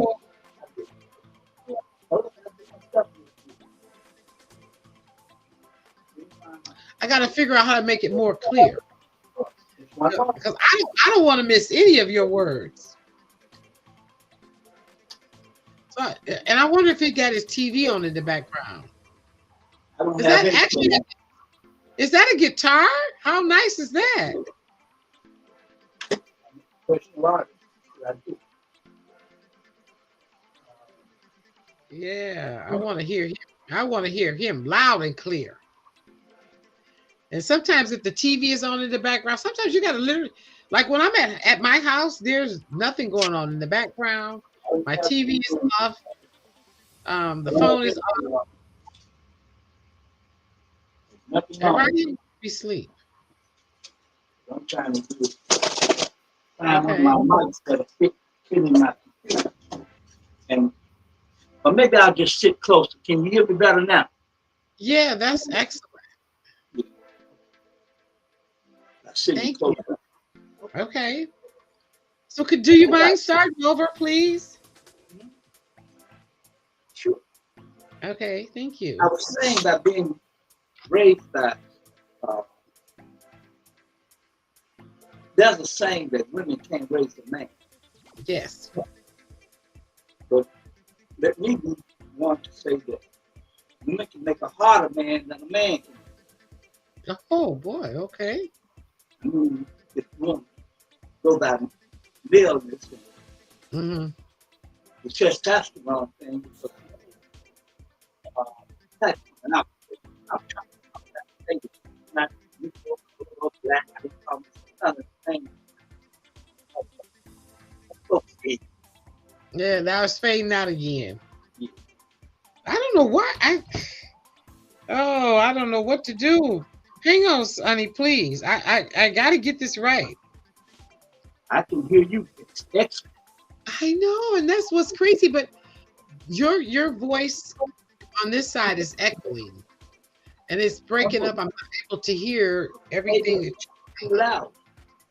you think that's what it is? Let's see. Come in here for a second. Here I go. That's great. It could be his Wi-Fi. He may have a poor connection. Mm-hmm. I don't think so. I'm direct. I ain't on no. Now you freezing. See, Froze now. The sound is not great here That's now. programmed, because on my side it's not freezing. Yeah, his is muffled on my side, but he hears me perfectly. But that means he need to go out and come back in. Oh, is that it? That'll Yeah. help it out. Yeah. Okay. He need to That's go right, out right. on his own. Tell him to go out and come back in. Okay. So he says if you go out and come back in, that'll straighten it out. It must be the That's connection. Yeah. That's Okay. Wow. Yeah. And then come back. I'm so excited about this. Okay, so Mike says he thinks it's his side too. Let's see.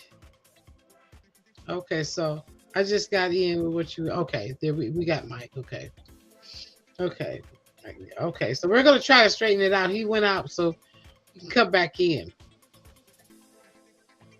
The man has a story to tell, and I'm excited. Very excited about that. Queen, you still there? She must have put me on mute.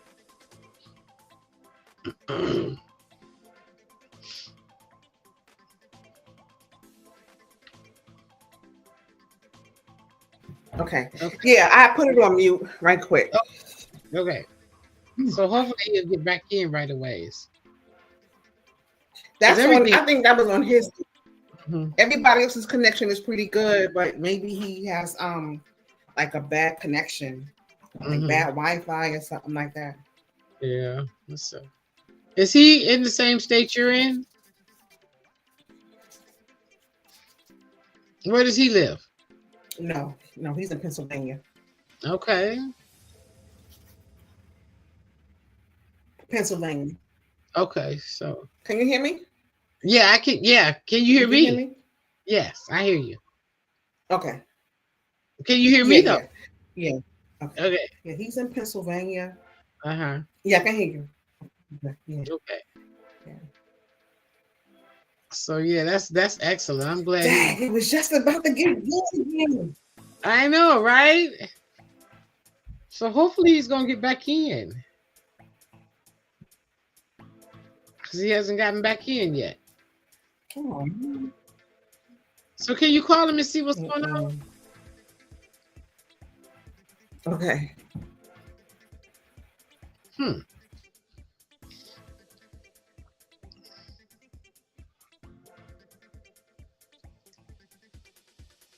Okay, he says, where's Queen from? She's originally from New York, and she's in Maryland now.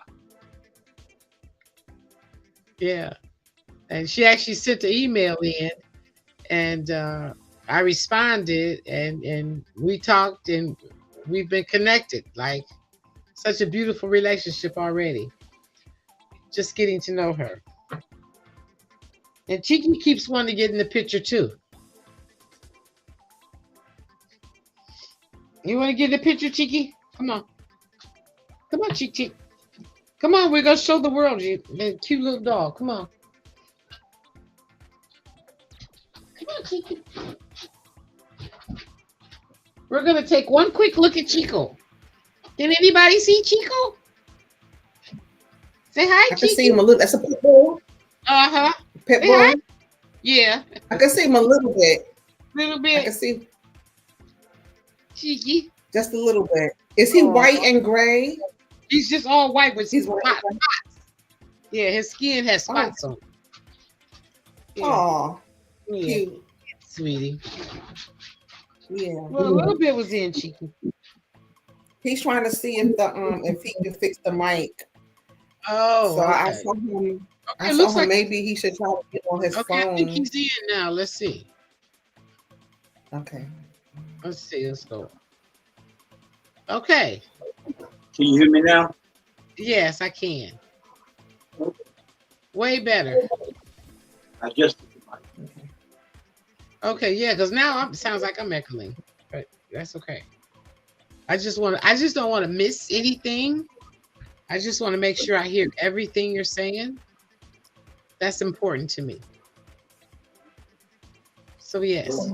all of we were talking about being raised by humans and how it's affecting our parental ideas. Mm-hmm. Because I was, I was raised in a tribe, not a family. One falling off the one.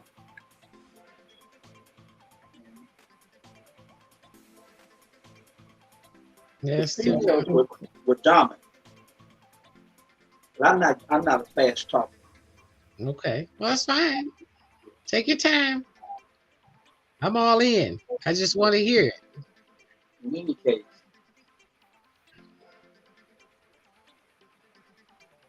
I said I was raised by Candace, and the Candace, that was an aunt called Candace. When I was young, you turned a certain, at every age, you were told to do a certain thing. Mm-hmm. Yes. At 5 years old, you could carry a water bucket. Mm-hmm. Because our business was contracting laborers and taking people to the cotton field. Okay. They escaped from Mississippi because back then you had to escape. You couldn't leave. Wow. You escaped from Mississippi. Wow. And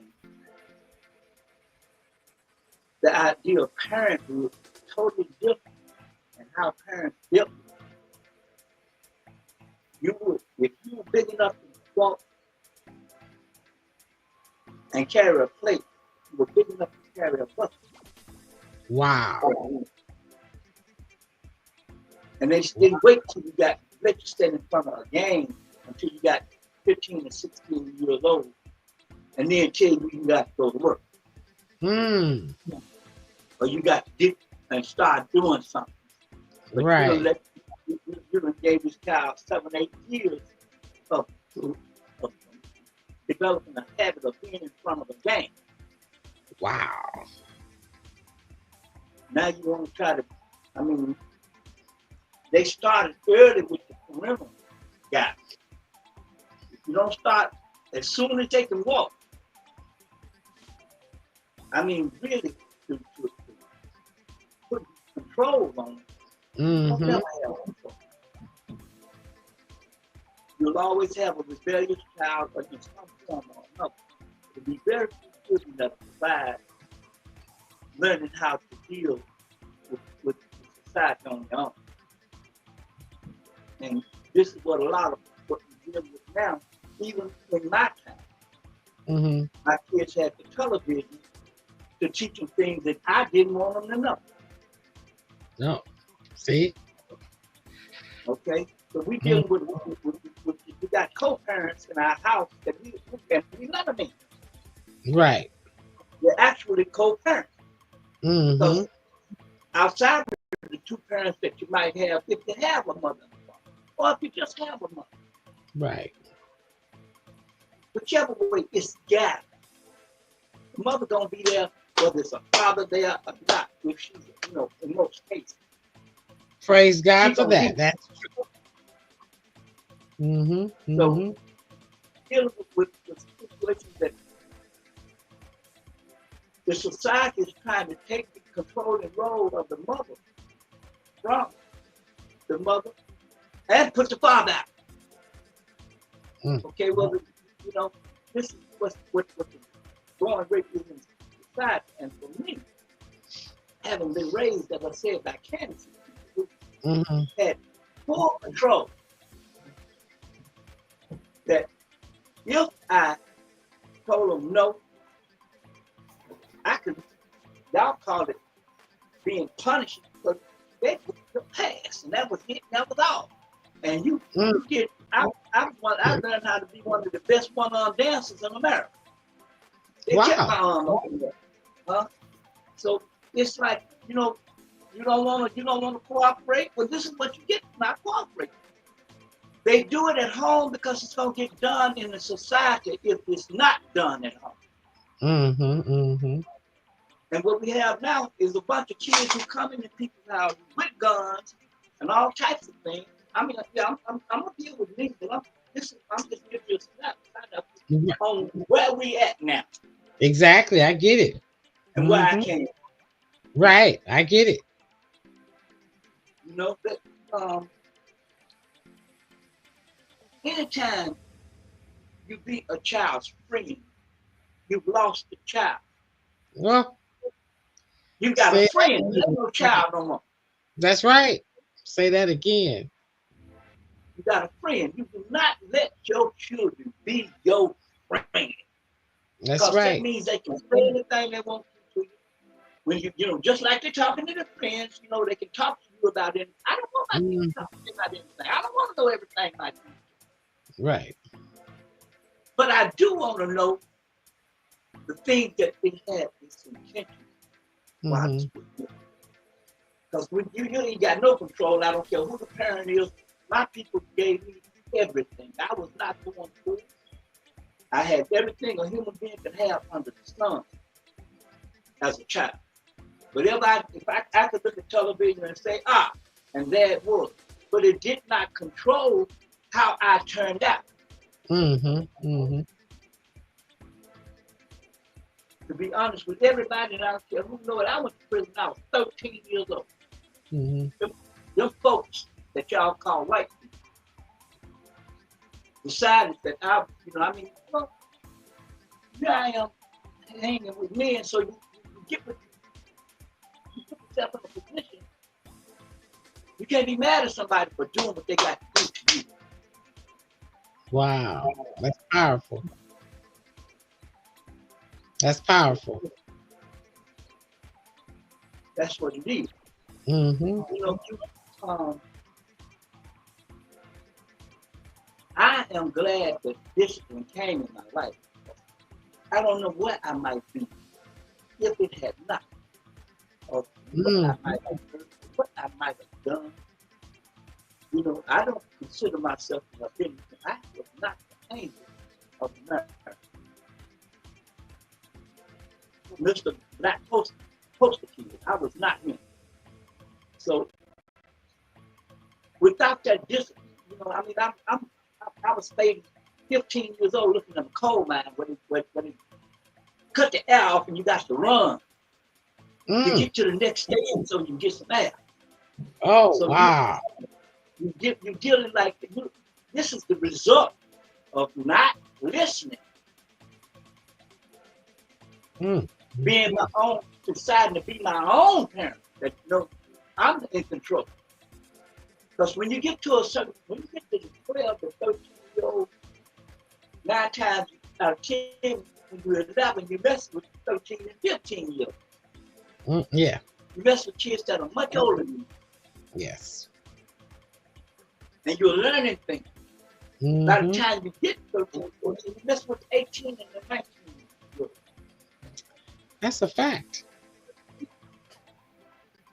So you get caught up in things that are way ahead of your time. And the things that go on with those people in that age range, you get subject to it. So when the things that come down on you and mama got to come and try to get you out of a juvenile or detention home or something, because you've been with people who are doing things that are outside of the social norm. Right. You know, and that still holds true today. Yeah, but you can't hold nobody responsible for you. I don't care how old you is. Mm-hmm. You can't hold nobody responsible for you and what you do, the decisions you make. Right. And that's When true. when you make that decision, when we raise these kids and we put them in front of these things, in front of those TVs. I design computers for kids. That's what I do. I make computers for kids. For our people to expand their minds. I had my first store in 1990, so computers were not in our community. Mm-hmm. And I did my best to give as many away as I could. Not only was I making money, I was giving because I know they already had 4 or 5 years on them. They put a 20-year gap between the black child and the Caucasian child in having actual computers in their home. Yeah, they had Nintendo, they had Sega, they had all of that. But the actual computer was not, and still ain't in our community. Right. That's the facts. Those are facts. Yeah, they got to go to the library if they need a computer. It still ain't in our community. But the white kids sit up there at home with it. Okay. With everything. So, that's a social jump that they want to keep on. That's the gap that they develop between them. Okay. But at the same time, that's still that black kid without having all of that still expelled over them. That's the truth. That's real talk. They got to keep the edge. Well, I design computers. I ain't coming on no. I fix computers. I design. You can't open your eyes. I make a machine. Okay, that's what I'm special. I don't care what you do.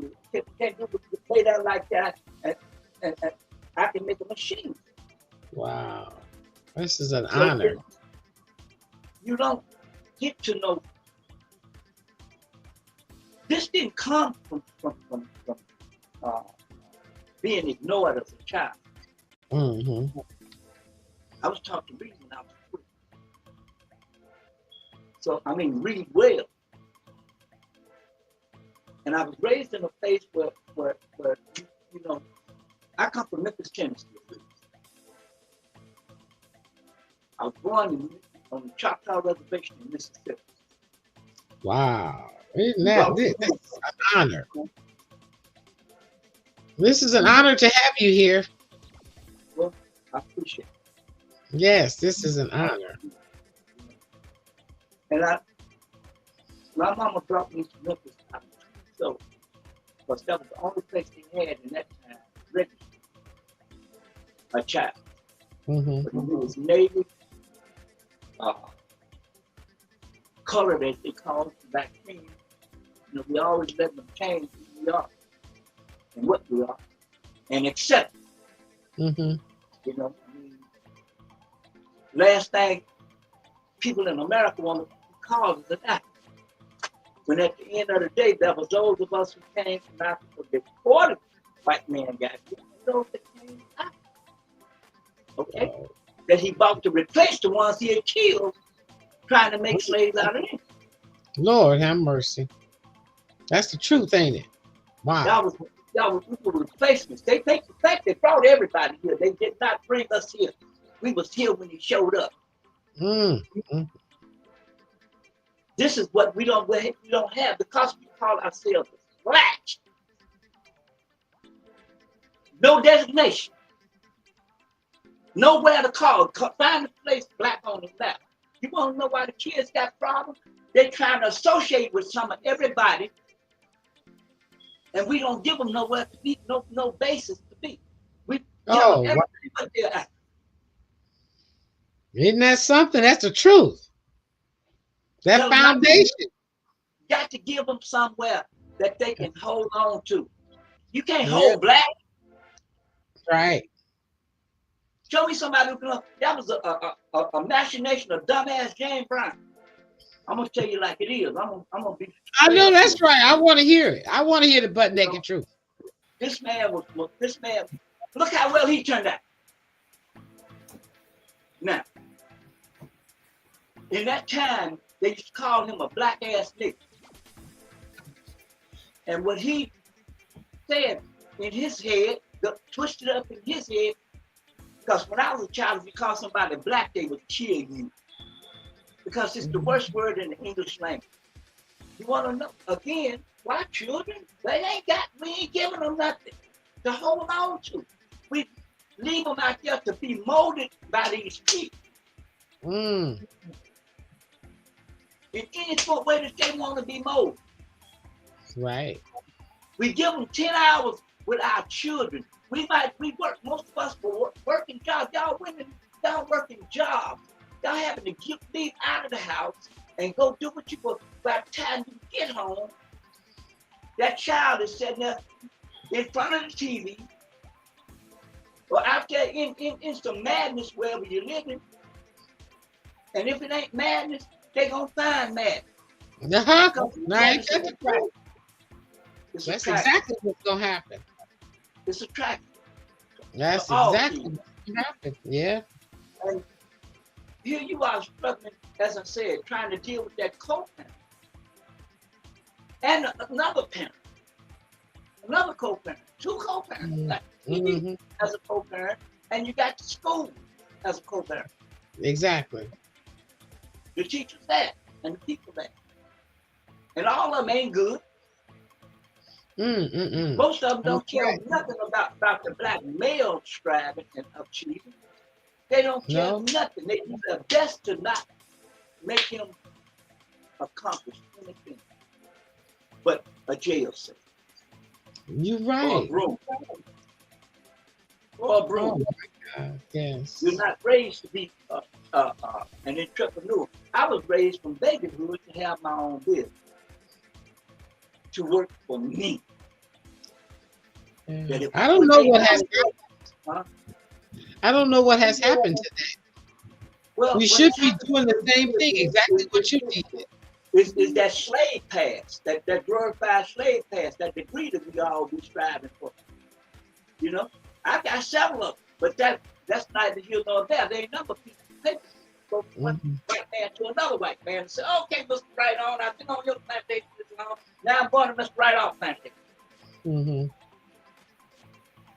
See the paper, I verifying that was a slave pass. They turned that into a degree. Believe me, that's what they call it. Wow. So we dealing with, here we are, trying to bring our kids into something that they don't fit in. And we're trying to force them to fit. Wow. Instead of taking, and the one thing, I'm not into the religious thing, but the one thing that I can say that Elijah Muhammad did was he developed education for black people, fitted to black people. He did that. And he is powerful. He was castigated for it. He messed with every time a man of African descent does anything in America, they attack him through his sexual organs. Show me some black man who got money that they didn't do it to. Wow. Give me one. Yeah, you're right. There's a lot go on behind the scenes. I'll give everybody time to think about it and find me one. But I'm saying that to say that our parental job is being asserted no matter what we do, no matter how hard you try. You got things in competition with you trying to instill what you want. In my time, we didn't have it. So our parents had time to go upside our head. Definitely. Kiss us, and hug us, and let us know that they love us. You see, Queen, we just talking about that. Just talking about that. Just talking about it. Yeah. You know, that was what we were privy to. But these kids now, their mamas trying to work so hard. It ain't easy for nobody. Mm-mm. And that No. young mama out there trying to raise this little kid and give them the values that we were privy to. Mm-hmm. We were privy to some values. That's the one thing that I can say. I don't know what the age of the average person in the audience is, but we were privileged to have people who had took time with us. Mm-hmm. In most cases. Not all. But in most cases, there was somebody that took time and taught us how to make it through the society. Mm-hmm. Somebody. Right. Nowadays, they got bodies because you got parents, AI, and you know what I'm saying? I mean, And that's the truth. you got all of this competition. Mm-hmm. And then when you trying to explain something and they go to Google and Google saying something totally different than what you're saying. Wow. How much leeway are you get with your children when you're allowing this? Because Mm-hmm. at the end of the day, it's something that we allow. Yeah, we were talking about that, and that's the truth. Stop. That is the truth. You got to stop. Down the road, a wicked comes. Y'all don't know it, you better look. Down the road, in the next few, a serious wickedness is here. Now, we can set on our laurels, and every time there has been one of these situations, we have had to depend on y'all. Mm-hmm. Y'all with the Greeks for us, y'all the Candaces, y'all came up, y'all had the armies. Kick the Greeks ass back out of that. Long country Romans and them Jacobites. This man go down in Ethiopia and talk to the Candaces and gather them, and they helped him kick the Romans out. Mm-hmm. Claim they killed him, but they never did. You know, they always got to kill our God. Right. In every instance that you know, whether you believe in call it a God or not, I'm saying I'm not a privy to that religion. I'm not one that agree with nothing in it. Okay? But I'm just saying, they always got your God. Whatever you think you might be appreciated, they want to show that they got control and they can take it out. Anytime a man of color gets to a level that he has influence of all,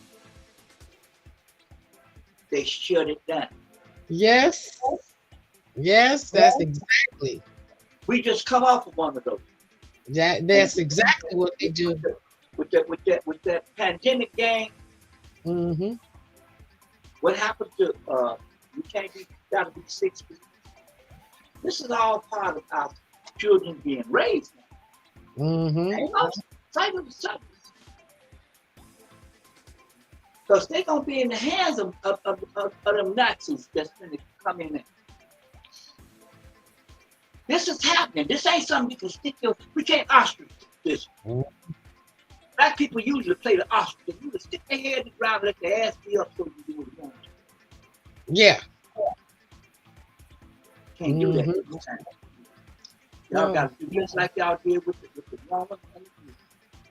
Yeah. Y'all got to come together and come to a consensus instead of, because I had a problem and I went into a jail in DC. And the people who control that jail, African from Nigeria. And this is why our children ended up now. Africans from Nigeria and women. Black women. There was only 2 men in this situation. Now, when you get a situation works. I mean, and in a lot of the prisons now, they got women manning those prisons over the Mhm. men. Yeah, that's true. So they know that every time we've had a war,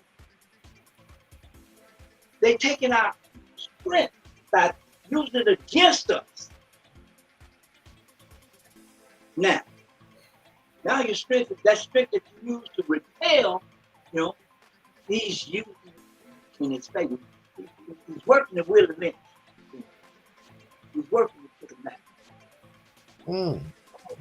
And by us not understanding how we play, most of us looking at and comment, well, our children is gone crazy. Our children, you letting somebody control your child's mind. Instead of you taking the time, you don't have the time to fill that gap and to make sure that that child understands when it's looking at this all of them folks ain't his friends. No, That's the little kid that they got a little kid up here that they kept playing woman, kept taking out, kept bothering. His father ran them away from the house. Then they baited, the father wasn't home, and they baited the kid out. Look back. And the little blue eyes used him as a rat. you're right. I like that. You're right. Yeah, blue eyes. They used him as a rat. Mm-hmm. Mm-hmm. So the kid dead. They said they ain't responsible. Okay? Our problem is we trust too much. We got to take hands. Y'all sisters got to, your grandbabies, because you know the mamas, they stuck out there in whatever they doing. Mm-hmm. You grandmamas got to take control again. Yeah, that was what we were just talking about. We were just talking about grandmothers and people stepping up to be the matriarchs in the family. Because that's the whole thing. We don't have enough of that anymore. When Big Mama passes away, that's the end of that, and we got to bring that part back. And I don't know how we're going to bring it back, but we got to bring it back. Well, it's hard when the grandmama's 36 years old. Mm-hmm. She got a 16, 17-year-old child. You hear what I'm saying? Mm-hmm. Who making the child themselves. Right. So grandmama nowadays is only 30-something years old. Mm-hmm. So how much did she learn? Not much. How much did she learn? Not much. So for me, I had a foundation. For all the good it did, I had a foundation. And this Exactly. is We talk about that all the time, foundation. What I'm saying is, you grandmamas, y'all got to set that foundation. Whether no, you ain't everybody, but do you? Mm-hmm. Don't worry about what nobody else doing. Do you? Take care of yours. Mm-hmm. We can't say, oh, well, it's time. I had my time now. As long as we got breath, we got to take care of our immortality. Our children is our immortality. Right. Yeah. That's another thing that me and Queen were just talking about, how so many of our black young men and young women are dying in the streets from drug violence, from drug activity, and that's something that like you being with the experience that you've had coming up as a child and what turned you into being that man. We need to be able to communicate to the young people who are fathers how to become the man that you are in reference to standing up and being that man that they need to be. Well, Because it's the taking black man is falling along the wayside. responsibility for your mortality. Mm-hmm. Knowing that just like, if I don't take care of this, my life, my who I am and what I am will not go on. Mm-hmm. The one thing that we have to realize and pass on to those is that your blood, who you are, you're the end result of thousands of people that came. Mm-hmm. You're the end result of those. And by being the end result, that means that you got to set the best example you can. And you got to be conscious of what you're doing Mm-hmm. and try to make sure that those that come after you Right. are able to continue. Mm-hmm. But if you take them down the wrong path, doing the wrong thing, then they can't do nothing. And their lifespan must to be short. That's why it's 15 and 16. When you sit up there and you tell your kid you want to let your kid have his pride, and he's sitting up there with 2 oozes in his bed, but you let him have his pride, you got something wrong with that. Yeah. And then we talked about that last weekend. That's what happens. We put our children in their room as we leave them be. We don't find out what they're doing in their rooms. We don't have conversations with them. And you know, I would love for you to give the young folks in the audience some good advice on how to get a handle on this situation, because it's out of control. And I know that one person can't do it, but we got to have a man that's going to give some advice to these young people coming up for their children. So the first thing you got to do is take responsibility for yourself. You know that if you go in one direction, they got a jail cell. Right.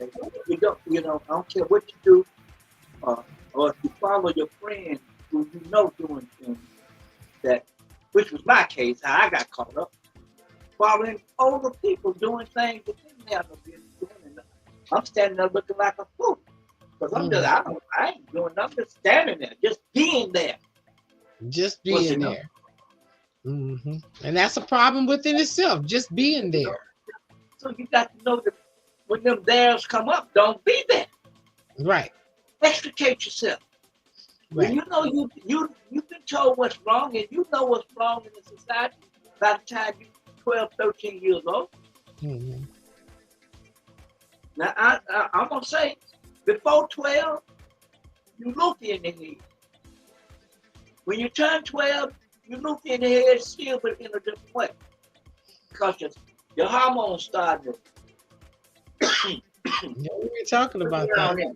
Huh? Mm-hmm. We talked about that last week. And it puts you about the hormones. Yeah, puts you in a whole other state of mind. Mm-hmm. Exactly. But at the same time, we got an uneven society. No matter how we try, our kids are fighting an uphill battle with this happen. Because there's enough to educate every person in America free. Mm-hmm. Right. There's enough equipment in America to do it. There's enough surplus, but you know what they do with the computers that they can't, when they toss them and they can't use them no more, instead of refurbishing them and passing them to the people who don't have them, yes, they crunch them up to make sure you can't get it. Yeah. I used to do the business. I've been in the business for 4 years. So, I mean, I made all the money a person could make. Mm-hmm. Don't mean you keep money, but you make money. Right. Money is called currency, which means it's steadily moving. And if you ain't moving in the proper direction, really, it's gonna go on without you. Most definitely. So. And we have lost and left a lot behind. Yeah. No, but the thing is to get our children where they got goals. Mm-hmm. Our problem is we have a problem establishing social goals. We let Joe on the corner who taking time to talk to him about Mm-hmm. be their advice. And sometimes Joe on the corner just want to run, or just want somebody that to run interference for him. He just that. Mm-hmm. Mm-hmm. Mm. And they get caught up. I mean, you can have a kid no matter where they raised and how much you give them, can get caught up in Joe on the corner. Mm-hmm. Joe just might be riding on his car. He might not be on the corner. He might be riding around in a nice car. Mm-hmm. And the kid is fascinated about it since we make so much store about these materials.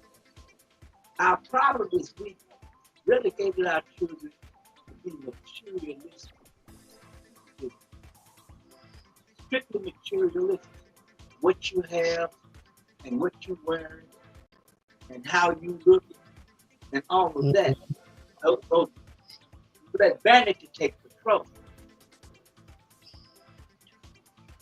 That's what it is. And it's hard to find it, as I said, because it's being promoted to them by the co-parent. I call it, as someone said again, I'm going to use that term, co-parent. They are influencing our children. Mm-hmm.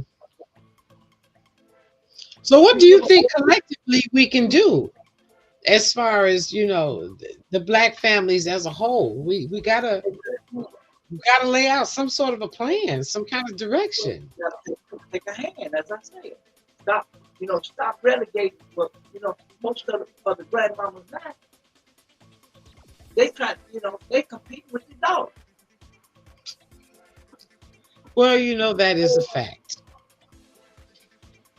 That's a fact. I do see that there are a lot of grandmothers competing with the daughters. I see that in the street. What does the When children do? They're seeing the same thing. Okay. They're going to mimic what they see their parents doing. Okay, there you go. So how much of a leeway can we have, no matter how much you and I know, if we don't get people in having the same mindset of being able to have a consensus with the ideals that we're promoting? Because the majority of the society,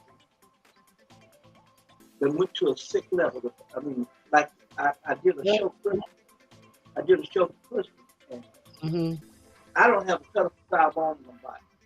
Mm-hmm. So, what kind of show did you do? What was the show? What was the show? I'm playing. Oh, I saw the guitar in the background.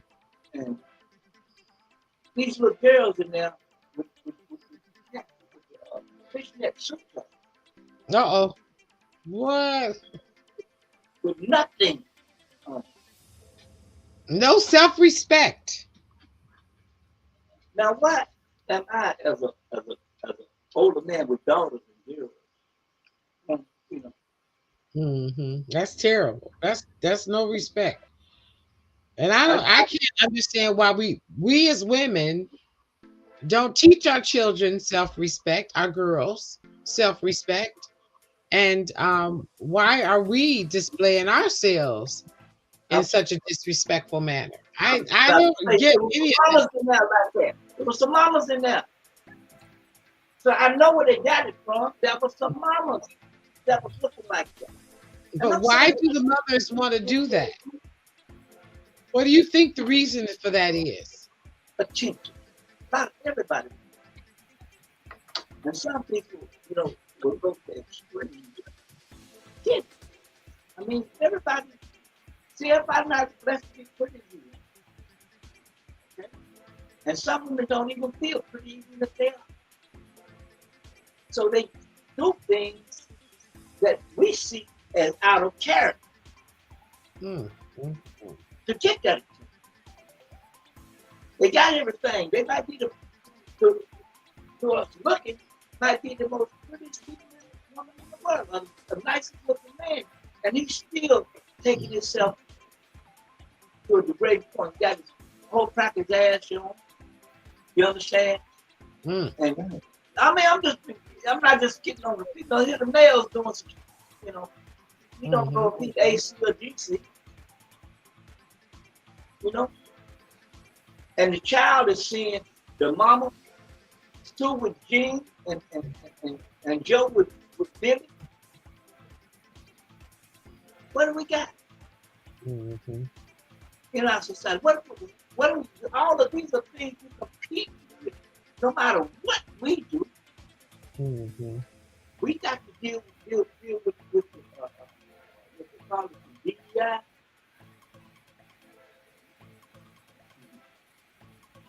But you know, last weekend, Queen made a point to talk about homeschooling so that our children are not exposed to that environment and that you have more control over the environment in which your children are learning and the peers that are involved in their lives as well. So I'm 100% for homeschooling, and I think that that's an excellent way to push for families to be influenced by each other instead of society. For those that's a nice idea, and we need to do that. How do you feel about homeschool? Most of my education was back in home. I don't know what the other codes that they had they put everything in. I didn't teach me what I talking about. I went there to learn the code. Yeah. Life was different then, you know. I mean, even me at age 65, when I grew up, it was a different world. I mean, it was entirely different. Huh? It was a whole different world. It was yes. the same world I came up in. Right. And that's the whole thing, is that we got to find our way back to that. Though there's technology, it has nothing to do with the basis of morals and values. We got to get back to that. Well, Queen's idea is the best. And we're going to be forced anyway. Might as well get ready for it, sister. We're going to be forced to have to set up our own school. Because them folks have already told you what they got. And if you don't believe it, keep living. Keep living. Yes, absolutely. I mean, it's going to have to go the way she said. It's going to have to go there. Because that's going to be the only way that we're going to be able to get our children. And then they're going to start coming in on us because they know that if we're feeding them properly, they're going to excel. And they're going to start making laws against us taking care of our children. That's the next thing that's coming. That you know, you can't have a school. You can't have this. You don't have these parameters. You no. You spank one child, so you lose your license, or you lose your ability to have it. They're gonna find all kind of ways to break that situation. So you think about sparing the rod spoils the child? Huh? Do you think sparing the rod spoils the child? I don't think I know.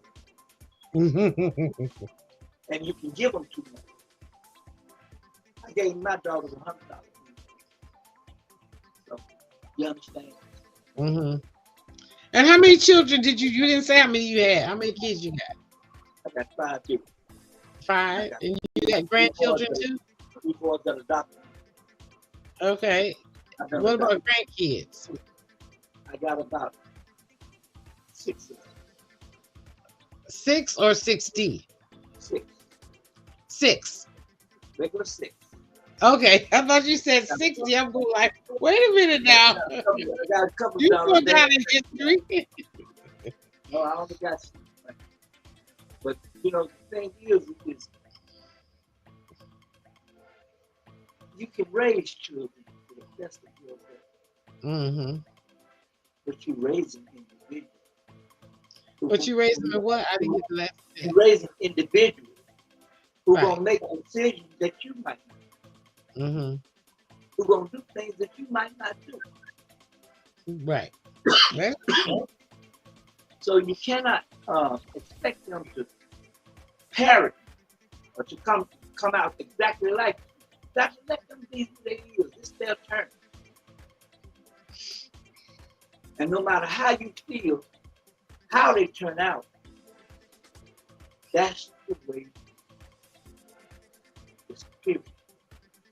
I ain't Mm-hmm.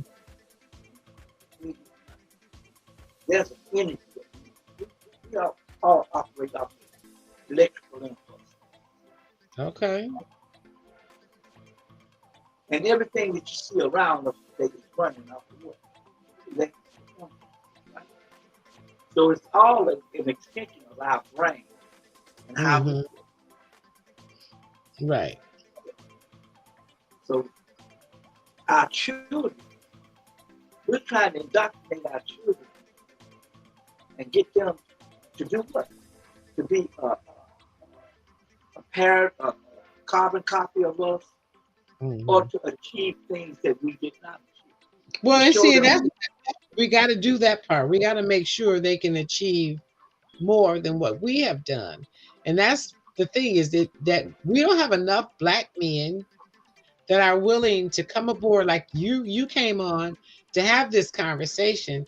But we need more black men that are in our age group as well as a little bit younger, so that way we can help guide the younger people to get control of their families. I mean, how involved are you or how available are you to reach out to the people in your community?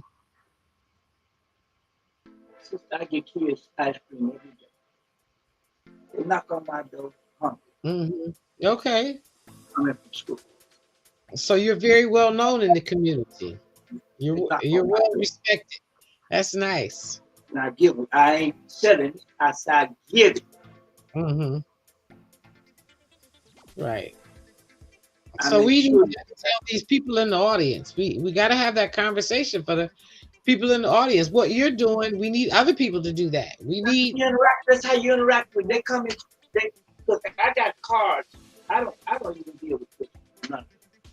None of those But the kids sent me a thank you card. Oh, That was not paid. that's I got appreciation. No, I got paid. That was They love you. big time. When They love just you, and that's a beautiful thing. that thank you card was not paid. I was so happy with that because it let me know that, I was being thanked. Always, all they could say was always giving us something. Hmm. Well, that's the only way they can see it. But it means more than that to me. Right.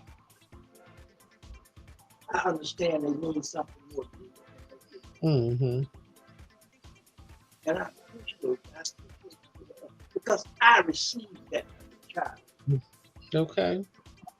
We had people in our community that was always giving us sodas. All of the things that, you had to run to the wagon. Hmm. Somebody had it in my go there and all you had to do is knock on the door. Wow. And and that's another thing. We're not neighbors anymore. Right. We live in a world where we're not neighbors to the neighbors just right next door. That is something else that I want to see more black men get involved in being that neighbor, being that man that's going to help that child in the neighborhood or that young adult in the neighborhood. We need that. We need advice. We need direction Well, to get that started. I call myself being an example of how you And you are that example. when they get older, how they supposed to treat children. They'll always have it in their head, Mr. Sunday, when I funny how almost Mr. Sonny ever did was gave us Mm-hmm. Mr. Sonny wasn't trying to do nothing funny with us. He wasn't doing nothing but just trying to feed us. Mm-hmm. We had somebody when we was hungry, we knew we could knock on his door and find something to eat. Right. It's in the form of ice. They'll ask me for water, ask Mm. all kinds of, not do that. Right.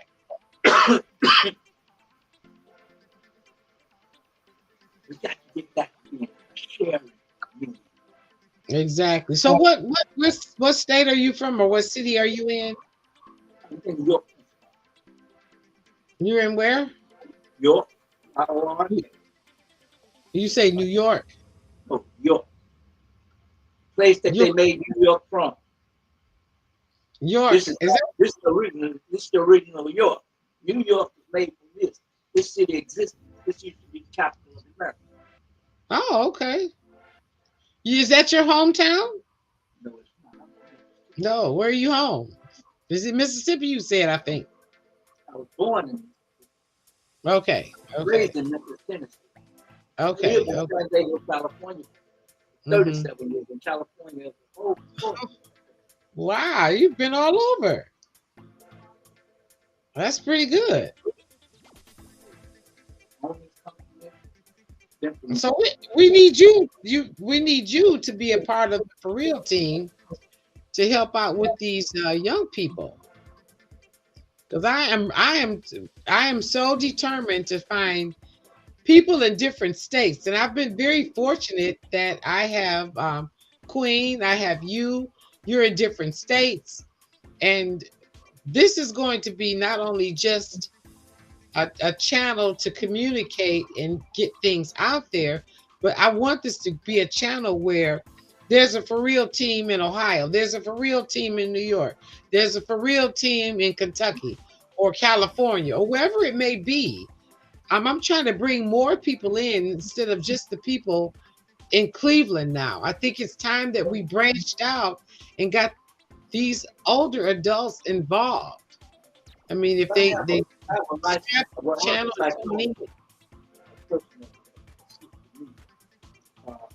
Dr. Edward Murray. He's a psychologist. Mm-hmm. He's president of Black Psychology. Okay. And I was telling him about it. He's always open to communicating with anything socialist on. Mm-hmm.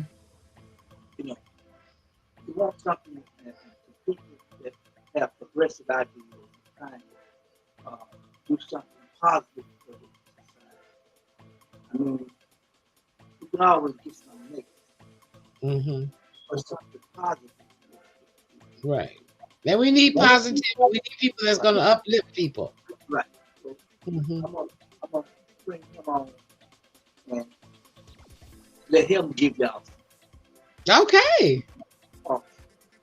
So yeah, so you'll definitely have to give me that email so that way I can send him the link. Okay. You think you'd be able to come next Saturday? I'll try. I'm sure I can. I would like that. He'll be there. Because the more men I get on here like you, the ones in the audience that are listening to you and listening to us are going to realize that this is serious business. That our young they're dying left and right from drugs. People died in war. We're in war. Can't call it nothing else. There's a war going on against us. Exactly. And we got to say, oh no, that ain't what if there's anybody in there that's in a denial, please keep it to yourself, because I know where your head is. Mm-hmm. We're at war. Our babies are dying. Our sisters are dying. Our brothers are dying. And I got music related to that. I got a song called You Better Leave Us Alone. If you don't say Mm-hmm. I actually have a song with that's what it's about. You better leave us alone. Because one thing that I'm gonna say again, when y'all canvases come together, Mm-hmm. Each time it done happened, Mm-hmm. we were able to expel it.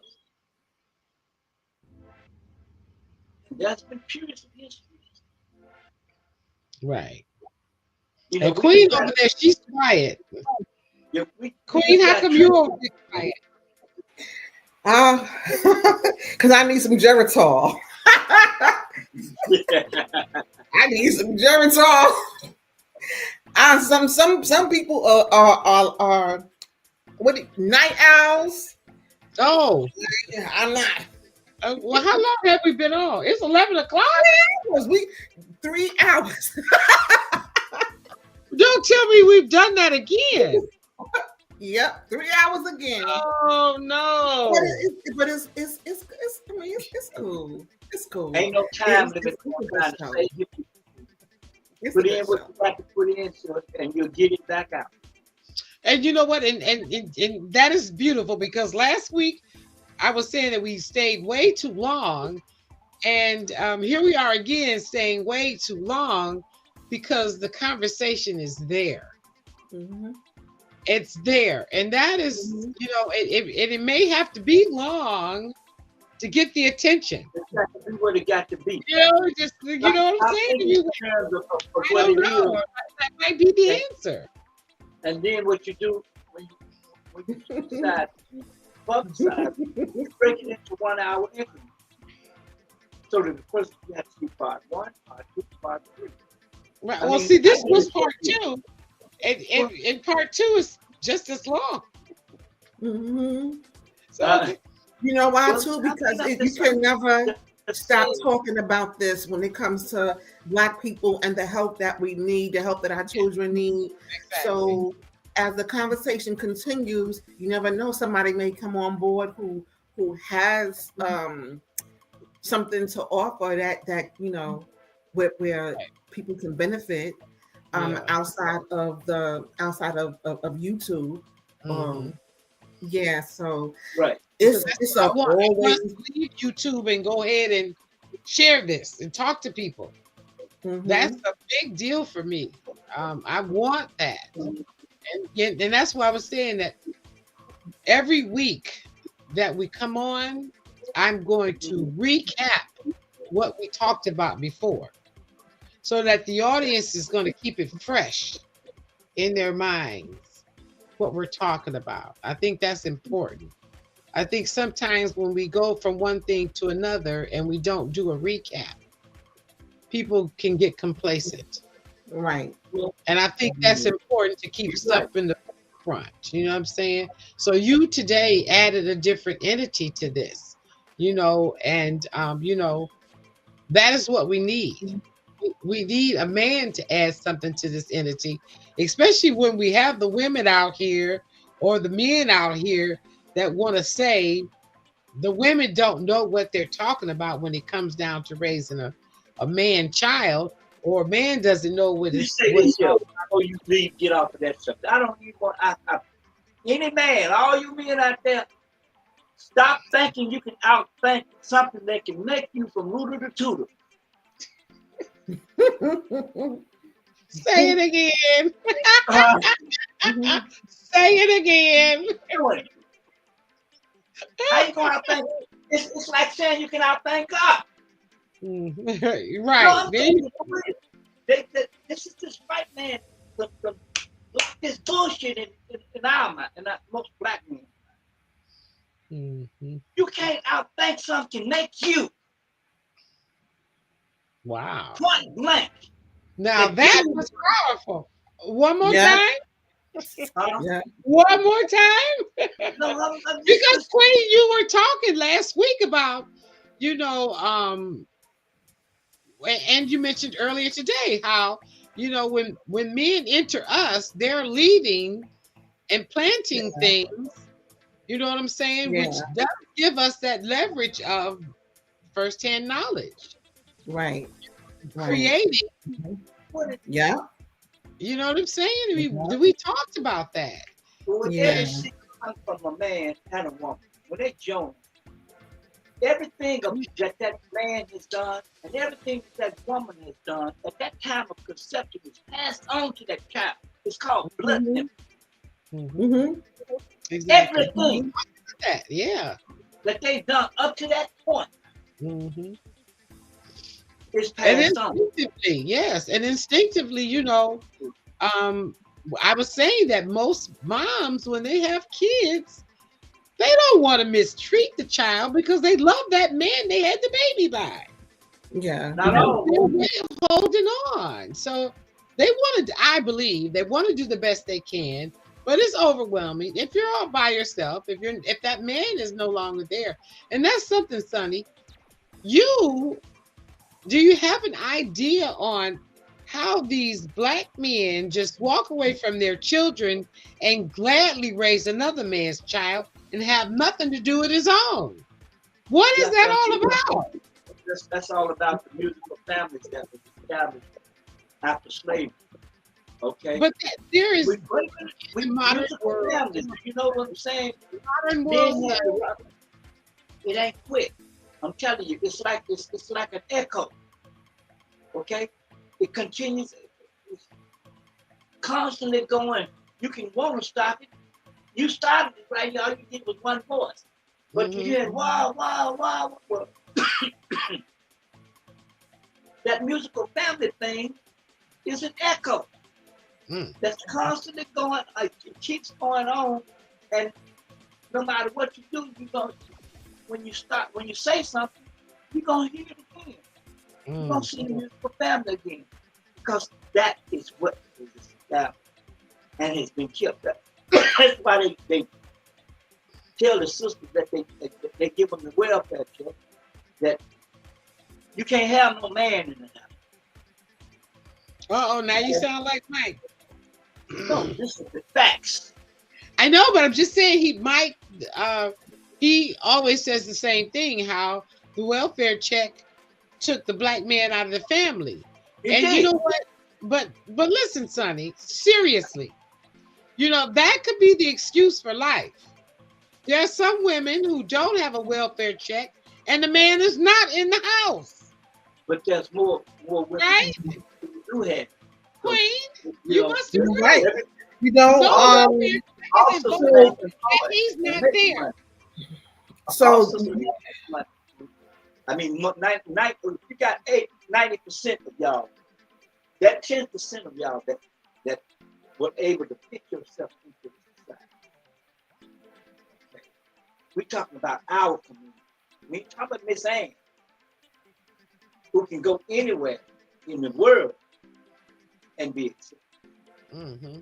Y'all just went through a thing, no, she wasn't a black woman in the sense of being born in America, but she's a woman and she looks like y'all.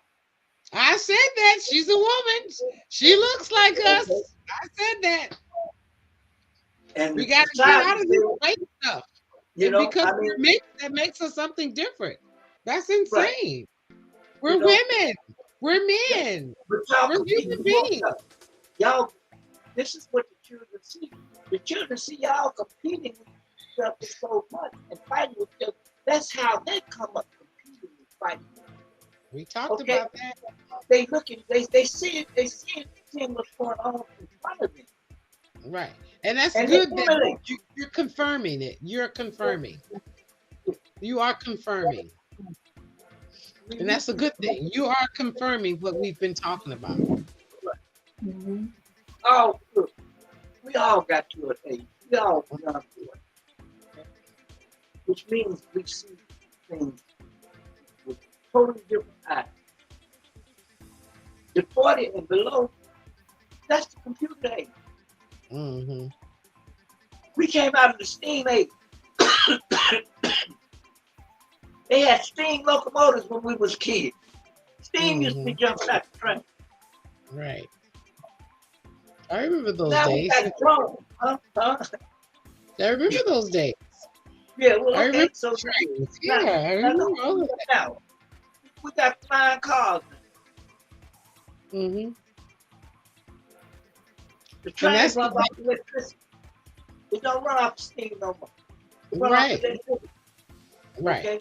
So the ages change. Everything about the society everything. How you got Right, to but raise you know, a and, child. and but that's but see, that's the thing. Though all of this technology has came about, we still have to get back to the family dynamics. That's right. We Only way have you're to. gonna do it is But it was predicted that that would happen, though. It was predicted that the more you have these things at your fingertips, the less you're going to need or feel like you need family. It ain't that you don't need family, but it's programmed to make it that way. You have everything at your fingertips. Whereas before, I mean, now we could order meals, we could order food, right? But before we had to be at home and cook And our cook. food Now and you do sit that. down and eat together as a That's a family. family dynamic. That's right. Yeah, That's a yeah, family that, dynamic. yeah. And before, when when you didn't have computers, now we can put emojis up to give an expression about how we feel. But when you were together, you told the person, you showed Right. the person how you felt. Yes.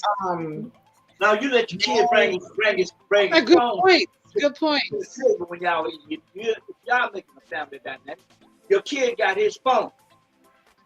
Don't have to pay attention to you. Right. Got him looking down. So that by the time he look up, them folks done did some of everything to him because he's looking down. Mm-hmm. That's right. I mean, that's We got to raise our we gotta heads. have that cutoff with the telephones. We need to be able to say when you come on with your phone, put it in a basket, it goes off. Exactly. And we're going to spend some time together with a board game, talking about school. We're going to have dinner together. We're going to get ready for school tomorrow together. We're going to make sure we plan a weekend together as a family. We got to start doing this stuff. And the people in the audience, I hope you hear me. You solve the problem together. Yes. Mm-hmm. Right. I'm hoping the people in the audience are hearing this. Solve the problem. That's what we got to know. It's togetherness. Yes. The interaction of family. Communicate with each other. Find out Right. what your boy does. Sit down in his room and look around. Shake his ass down. Look in there what he sees. If he got a gun in there, you're going to know it. But if you don't shake his room down, he'll to come up in there with the gun, the cocaine, the Charon. Everything. Exactly. And we were talking about that last week. We got to learn how to be investigators. And being investigators are going to help us open up the door to what's going on in our children's lives. That is so important. You know, that's why I want to constantly keep things alive. Every week we'll talk about something different, but we're also going to recap because I want people to hear this. Parenting. And know that this is crucial. Parenting. We got to take charge of our family, our households. The Daddy. government can't come into our households.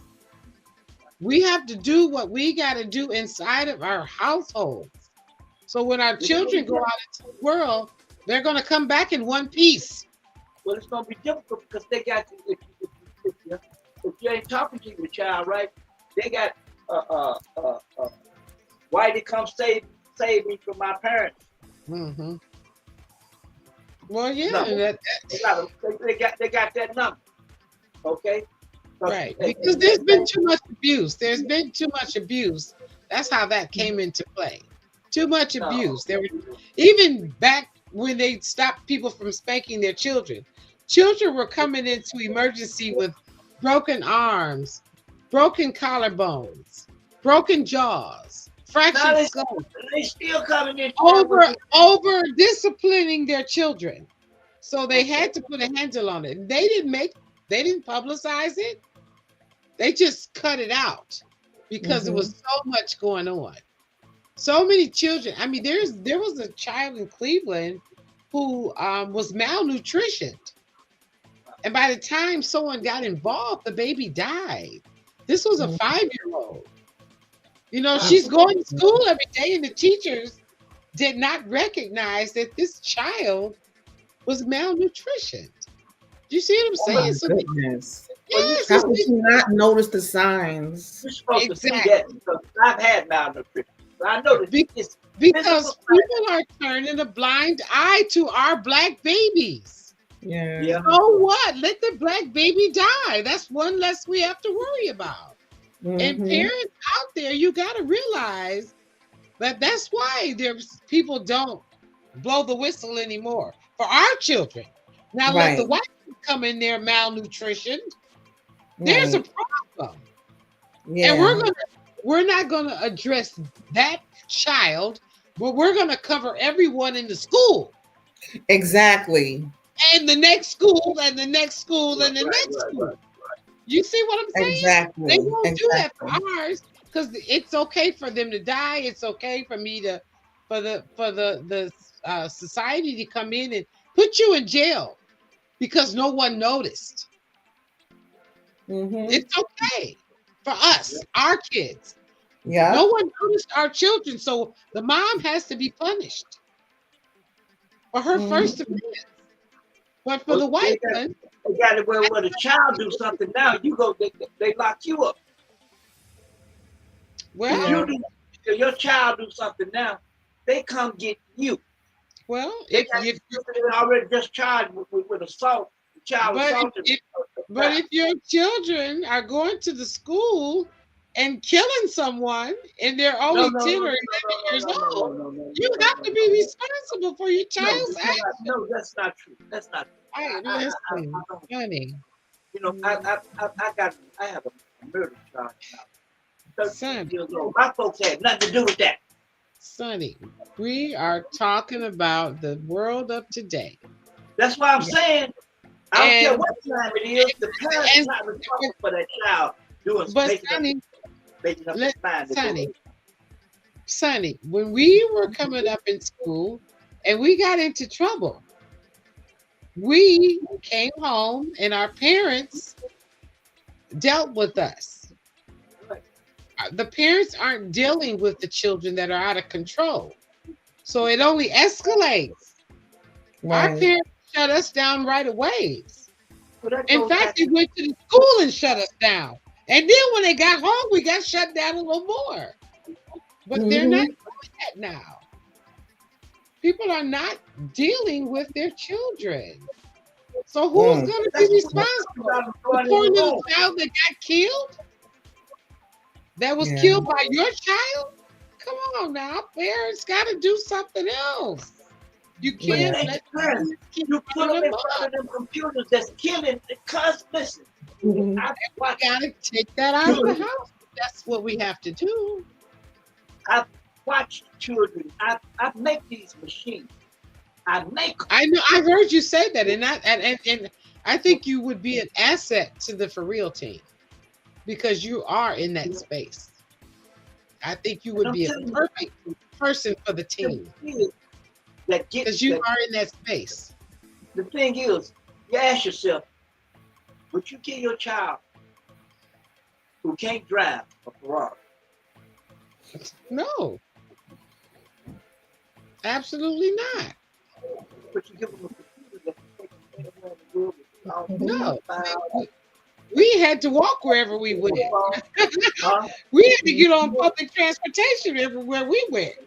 So Right. no, my child would not have a I'm Ferrari. saying in today's society, they got the little 2-year-old. Oh, my 2-year-old can use the computer. Yeah. Mhm.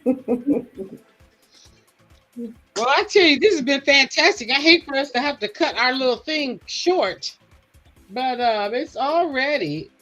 Mike has another comment here too. Let's see. Let me see if I can click on it. Mike is saying so true. He's agreeing with you. Of course, men do that. Oh, You know I gotta throw that out there. oh yeah, well, okay, okay. And you know what? It's a beautiful thing when men do stand and support each other. I love that. I absolutely love it. And I want more black men to stand and support us, the black woman. And that's what I want to see happen because I think that is going to also That's all I can say. I change do what I the can. future of our children. I do what I can because you have a noble cause, and I support your cause. Yeah. So now, are you gonna definitely come back? Are you definitely going to have your friends get involved in this conversation? And And I some would of the like for y'all to go and go to YouTube and look at what wait a minute, say that again. You're fading away. You I like would what? like for y'all to go to YouTube. She knows. Go go to YouTube. Yeah. And reverse the word ghetto. I tell you. OTTA. Okay, I'm not getting that. Reverse I what? speak the word ghetto, spelled backwards. It's Oh, RT. okay. I And we never thought always talking about unity. Okay? That's Uh-huh. the one thing that's in our community. We talking about is unity. Right. Name of my, you can Google RTH unity. One word. Okay. OTTHG, which is ghetto backwards unity. Okay. I'm gonna have to look that up. And that'll be me. Okay. And you'll I understand love it. I will contribute as much as I can. Whether it be through shows, to bring, I mean, whether it because the first thing you got to do is establish. You trying to establish what you're trying to do. You got to establish things that are going to bring you in. Whatever you got to establish people that's going to protect what you're doing. You know what I'm saying? Mm-hmm. You never go in, help yourself thinking I'm just going to do this. We at war. Yes. And you know, I was saying to Queen last week, and I'll say to you that I would like to get some hot cards and mailed to you guys so that way we can encourage people to do Sunday dinners. And if we could just pass out the card to people that we don't even know and encourage them to do a Sunday dinner and come on to the show and say how their Sunday dinner went. Mm-hmm. So I'll send a batch to you, I'll send a batch to him. And even if it's only 15 or maybe 20 cards for both of y'all. So that would be 40 people. I can make my own. You give them to me, I make my own. I have all kind of computers and printers, laser printers, whatever. Okay, well then I'll send you an example because I think that if we can get those cards out there, and for the people who actually do the Sunday dinners, come on and just share what it was like during that dinner, and be able to say what the meal was and did you get your children involved, because I want to put that on the card. Don't just make it Sunday dinner. Make it a dinner that everyone is involved in the process. Right. Conversation. Remember, Queen? That's Mm-hmm. That's my goal, because I'm hoping that's so good. That is so good. I really love that. Right. I So love that idea. And I've been so busy with this training with the clinic, but tomorrow I have a partial day where I'm only going to be working 2 hours out of home. So I plan on getting up early and starting the process and ordering the cards. And I have your email address. I can send you, Sonny, a copy of the card. And so that way you can, print out the card. And let's see if we can make this happen. I can print them out too. I can print them out. You don't always have to do it. It's such a good idea. Like about about 10, 15%. Yeah, because I want to see if we can. You don't get into time because cars cost a lot. Cars stop. Okay. Well, the reason why I was thinking hot cars because they're more durable.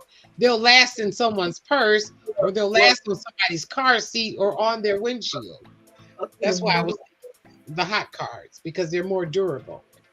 I just don't want it to get lost. I just want it to be able to be something that they can take a clip and put it on the refrigerator and let it be there for the families, that even friends that come by and say, "Oh, what's Sunday dinner's all about?" I just want to get that out there. I just want to get that out there. I want that to be the baseline of the Sunday conversation. Yes. You mean have a Sunday conversation with your family. Breaking bread makes you talk. Right. Talk at mealtime. No matter what meal we're having, there'll be a conversation. So that is what I'm trying to I want to get that out there. I love Queen. You're fantastic. Sonny, you're fantastic. Love you too. Love you too.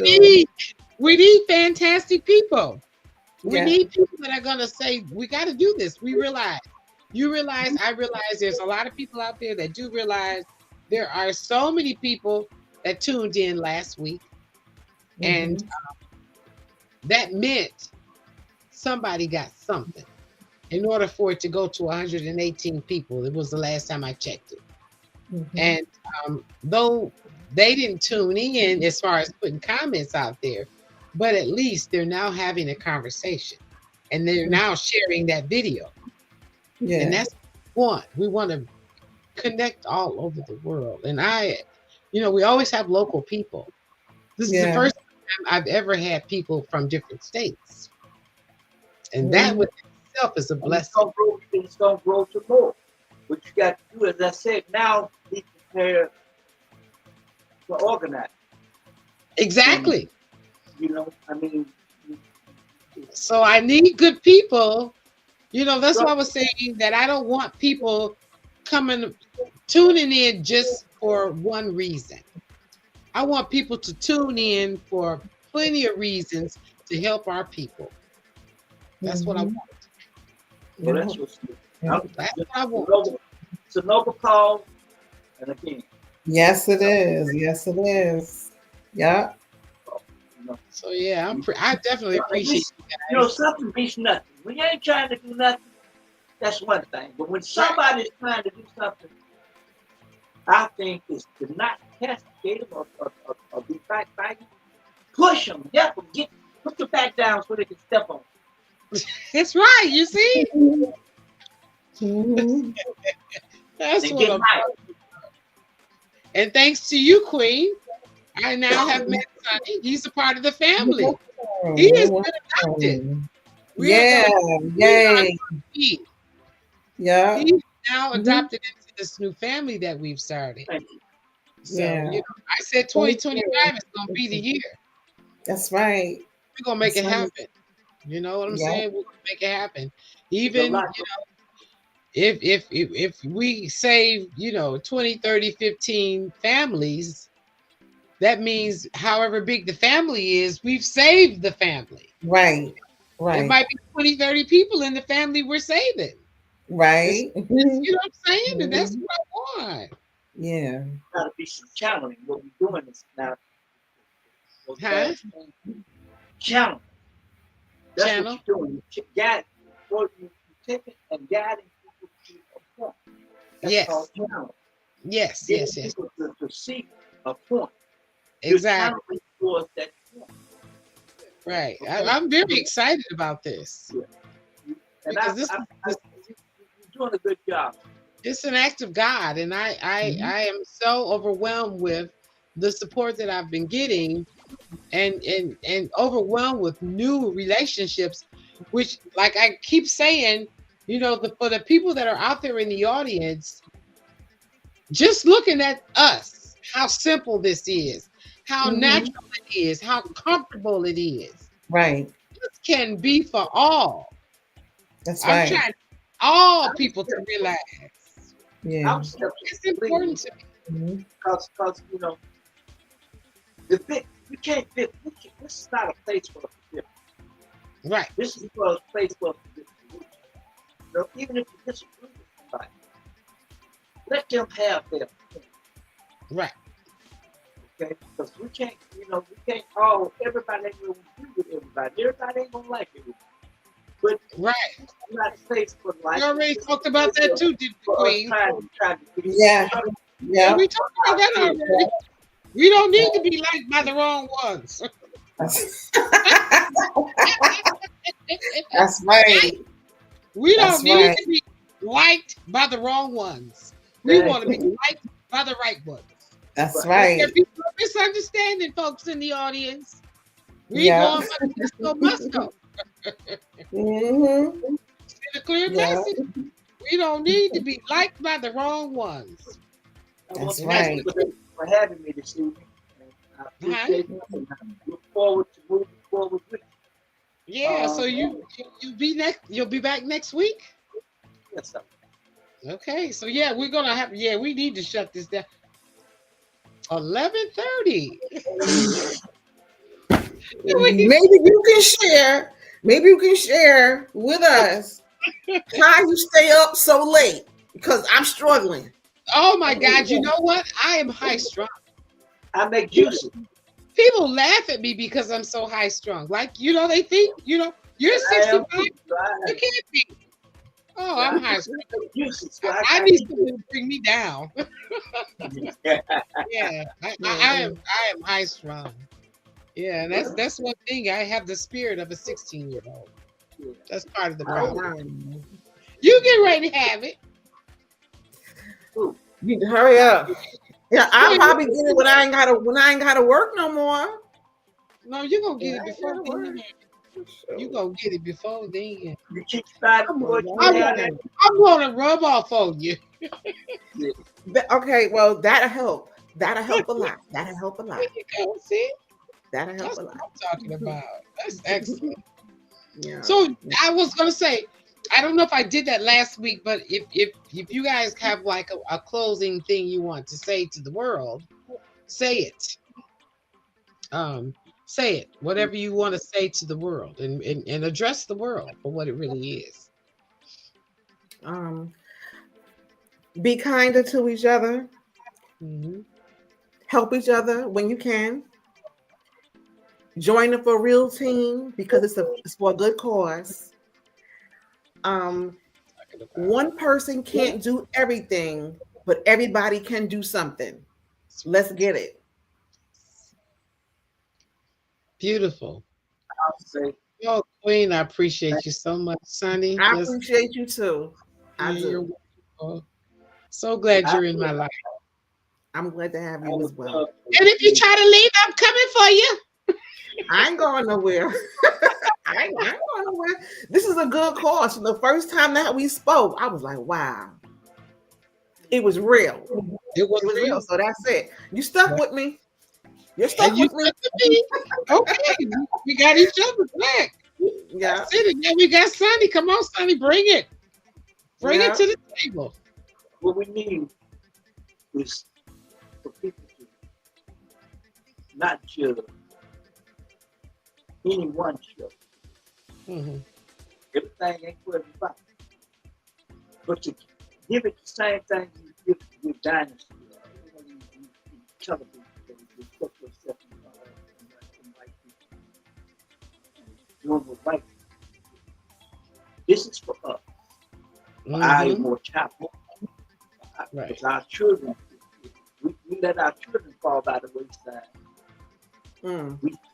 It's horrible. It's mortifying. And what we see now is our children struggling, trying to live in a society that they're not even wanting.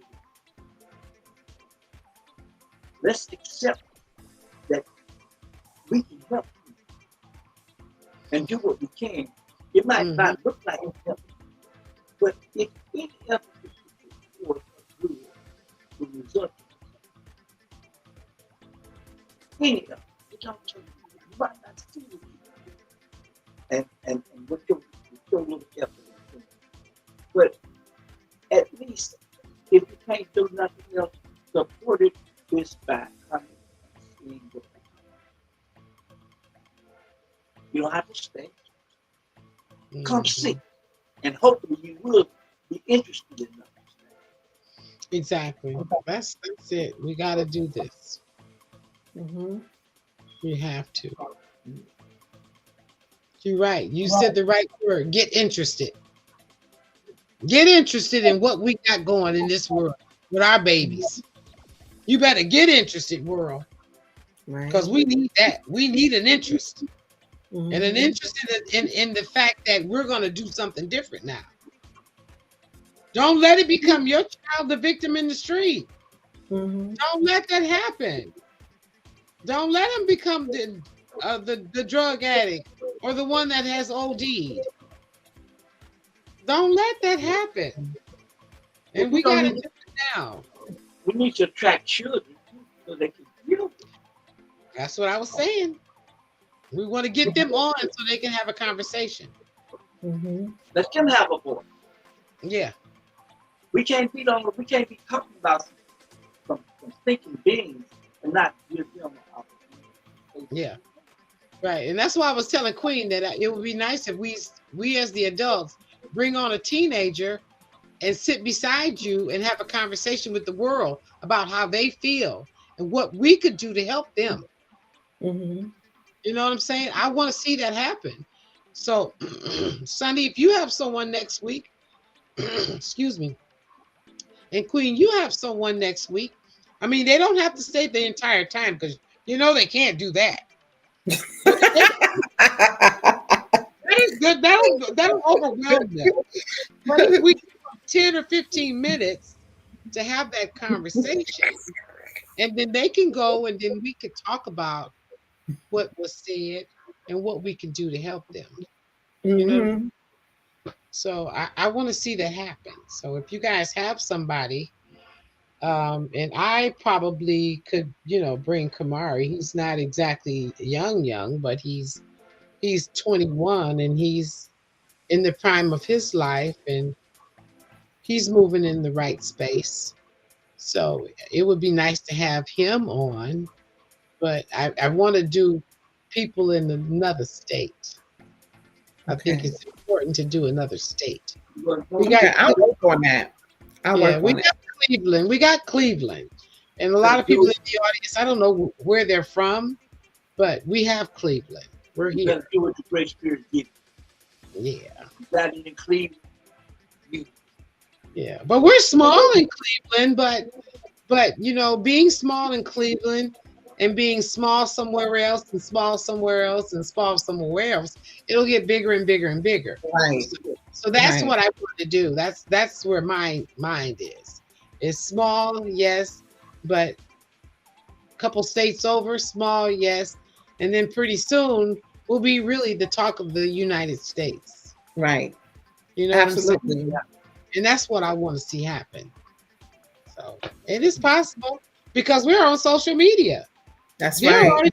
in Dubai Yeah. looking at us. Yeah. That's what I'm hoping for. I thank you guys so much. Your Thank time is you. valuable. Your time is valuable. It's very valuable, and you've given me and you've given the world time. Yeah. And that's Mhm. that's the biggest thing that we have is time. Yeah. And it's moving. It's moving Yeah. rapidly.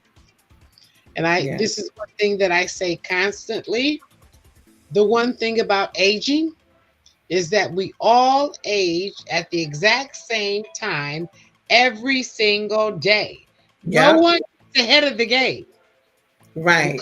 Ticking step by That's step for right. That's right. everything in the world.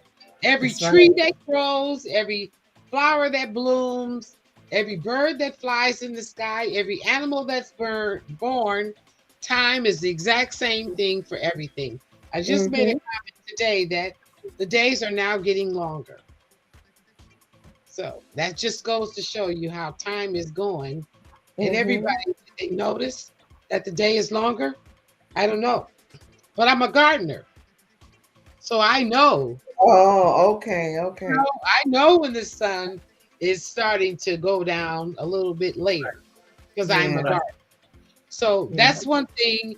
And I hope everybody is in the audience and listening to the fact that, no one gets older faster than the other. Right. We're all aging at the exact same time, though you may have been born 5 months ago, 2 days ago, you're still going to get aged the same way. And every day, everybody, hear this. Every day we wake up, we are getting closer to our graves. Right. Every day we're getting closer to our graves. Nobody goes later. We're all getting closer at the same time. Whether you're 9 months old, 6 months old, 20 years old, we're all going to the grave at the same time, at the same pace. So let's start to value that. Let's start to realize it's a fact. That's right. And we don't know when we're going to be at our grave That's right. until we're in it. And actually, I totally believe we don't know we're in our grave until we wake up on the other side. Right. It's only the people you leave behind know. Mm-hmm. So that's something for us to think about while we're going through our lives, how important it is to become more conscious about what we do, what we say, where we go, what time we spend with people. Because, you know, I've said this before, we as the Black race spend too much time with the wrong thing. Mm-hmm. You know what I'm saying? We want to change what is not changeable, because it's not changeable because they don't want it changed. Let it go. Get with the ones that's ready for the change. That's right. That's how I believe. So let the world hear us. Yeah. Let them hear us. Yes. This is fantastic. Yes. So glad to have you guys. And I look Glad forward to be here. Glad to have you too. And I tell you, both of you guys, you know, if there's something you really want to address, let me know. And you don't have to let me know in advance. You can come on the show and say, "Hey, let's deal with this today." I'm 100% for it. Okay. I'm 100% for it. So whatever your ideas are, whatever you want to share, let's do it. Okay. I don't mind falling back. I don't have to have the stage. I could just sit back here and just play with the mouse in the comments. Yes. Okay. So thank you so much for your time. You're welcome. And here's another wonderful show. Your feelings, your heart, is there. And I'm glad we did together. So yeah, me too. Me too. Okay. All right. So good night, everybody. Be safe. Good night, Sunny and Queen. Have Good a good night. Good night for everybody that tuned in tonight. Okay. Okay. Good night. Good night. Oh, this was fantastic. Let's see here. Let's see if we can get this going. Okay. I can do this up here, right? Okay. I'm leaving now.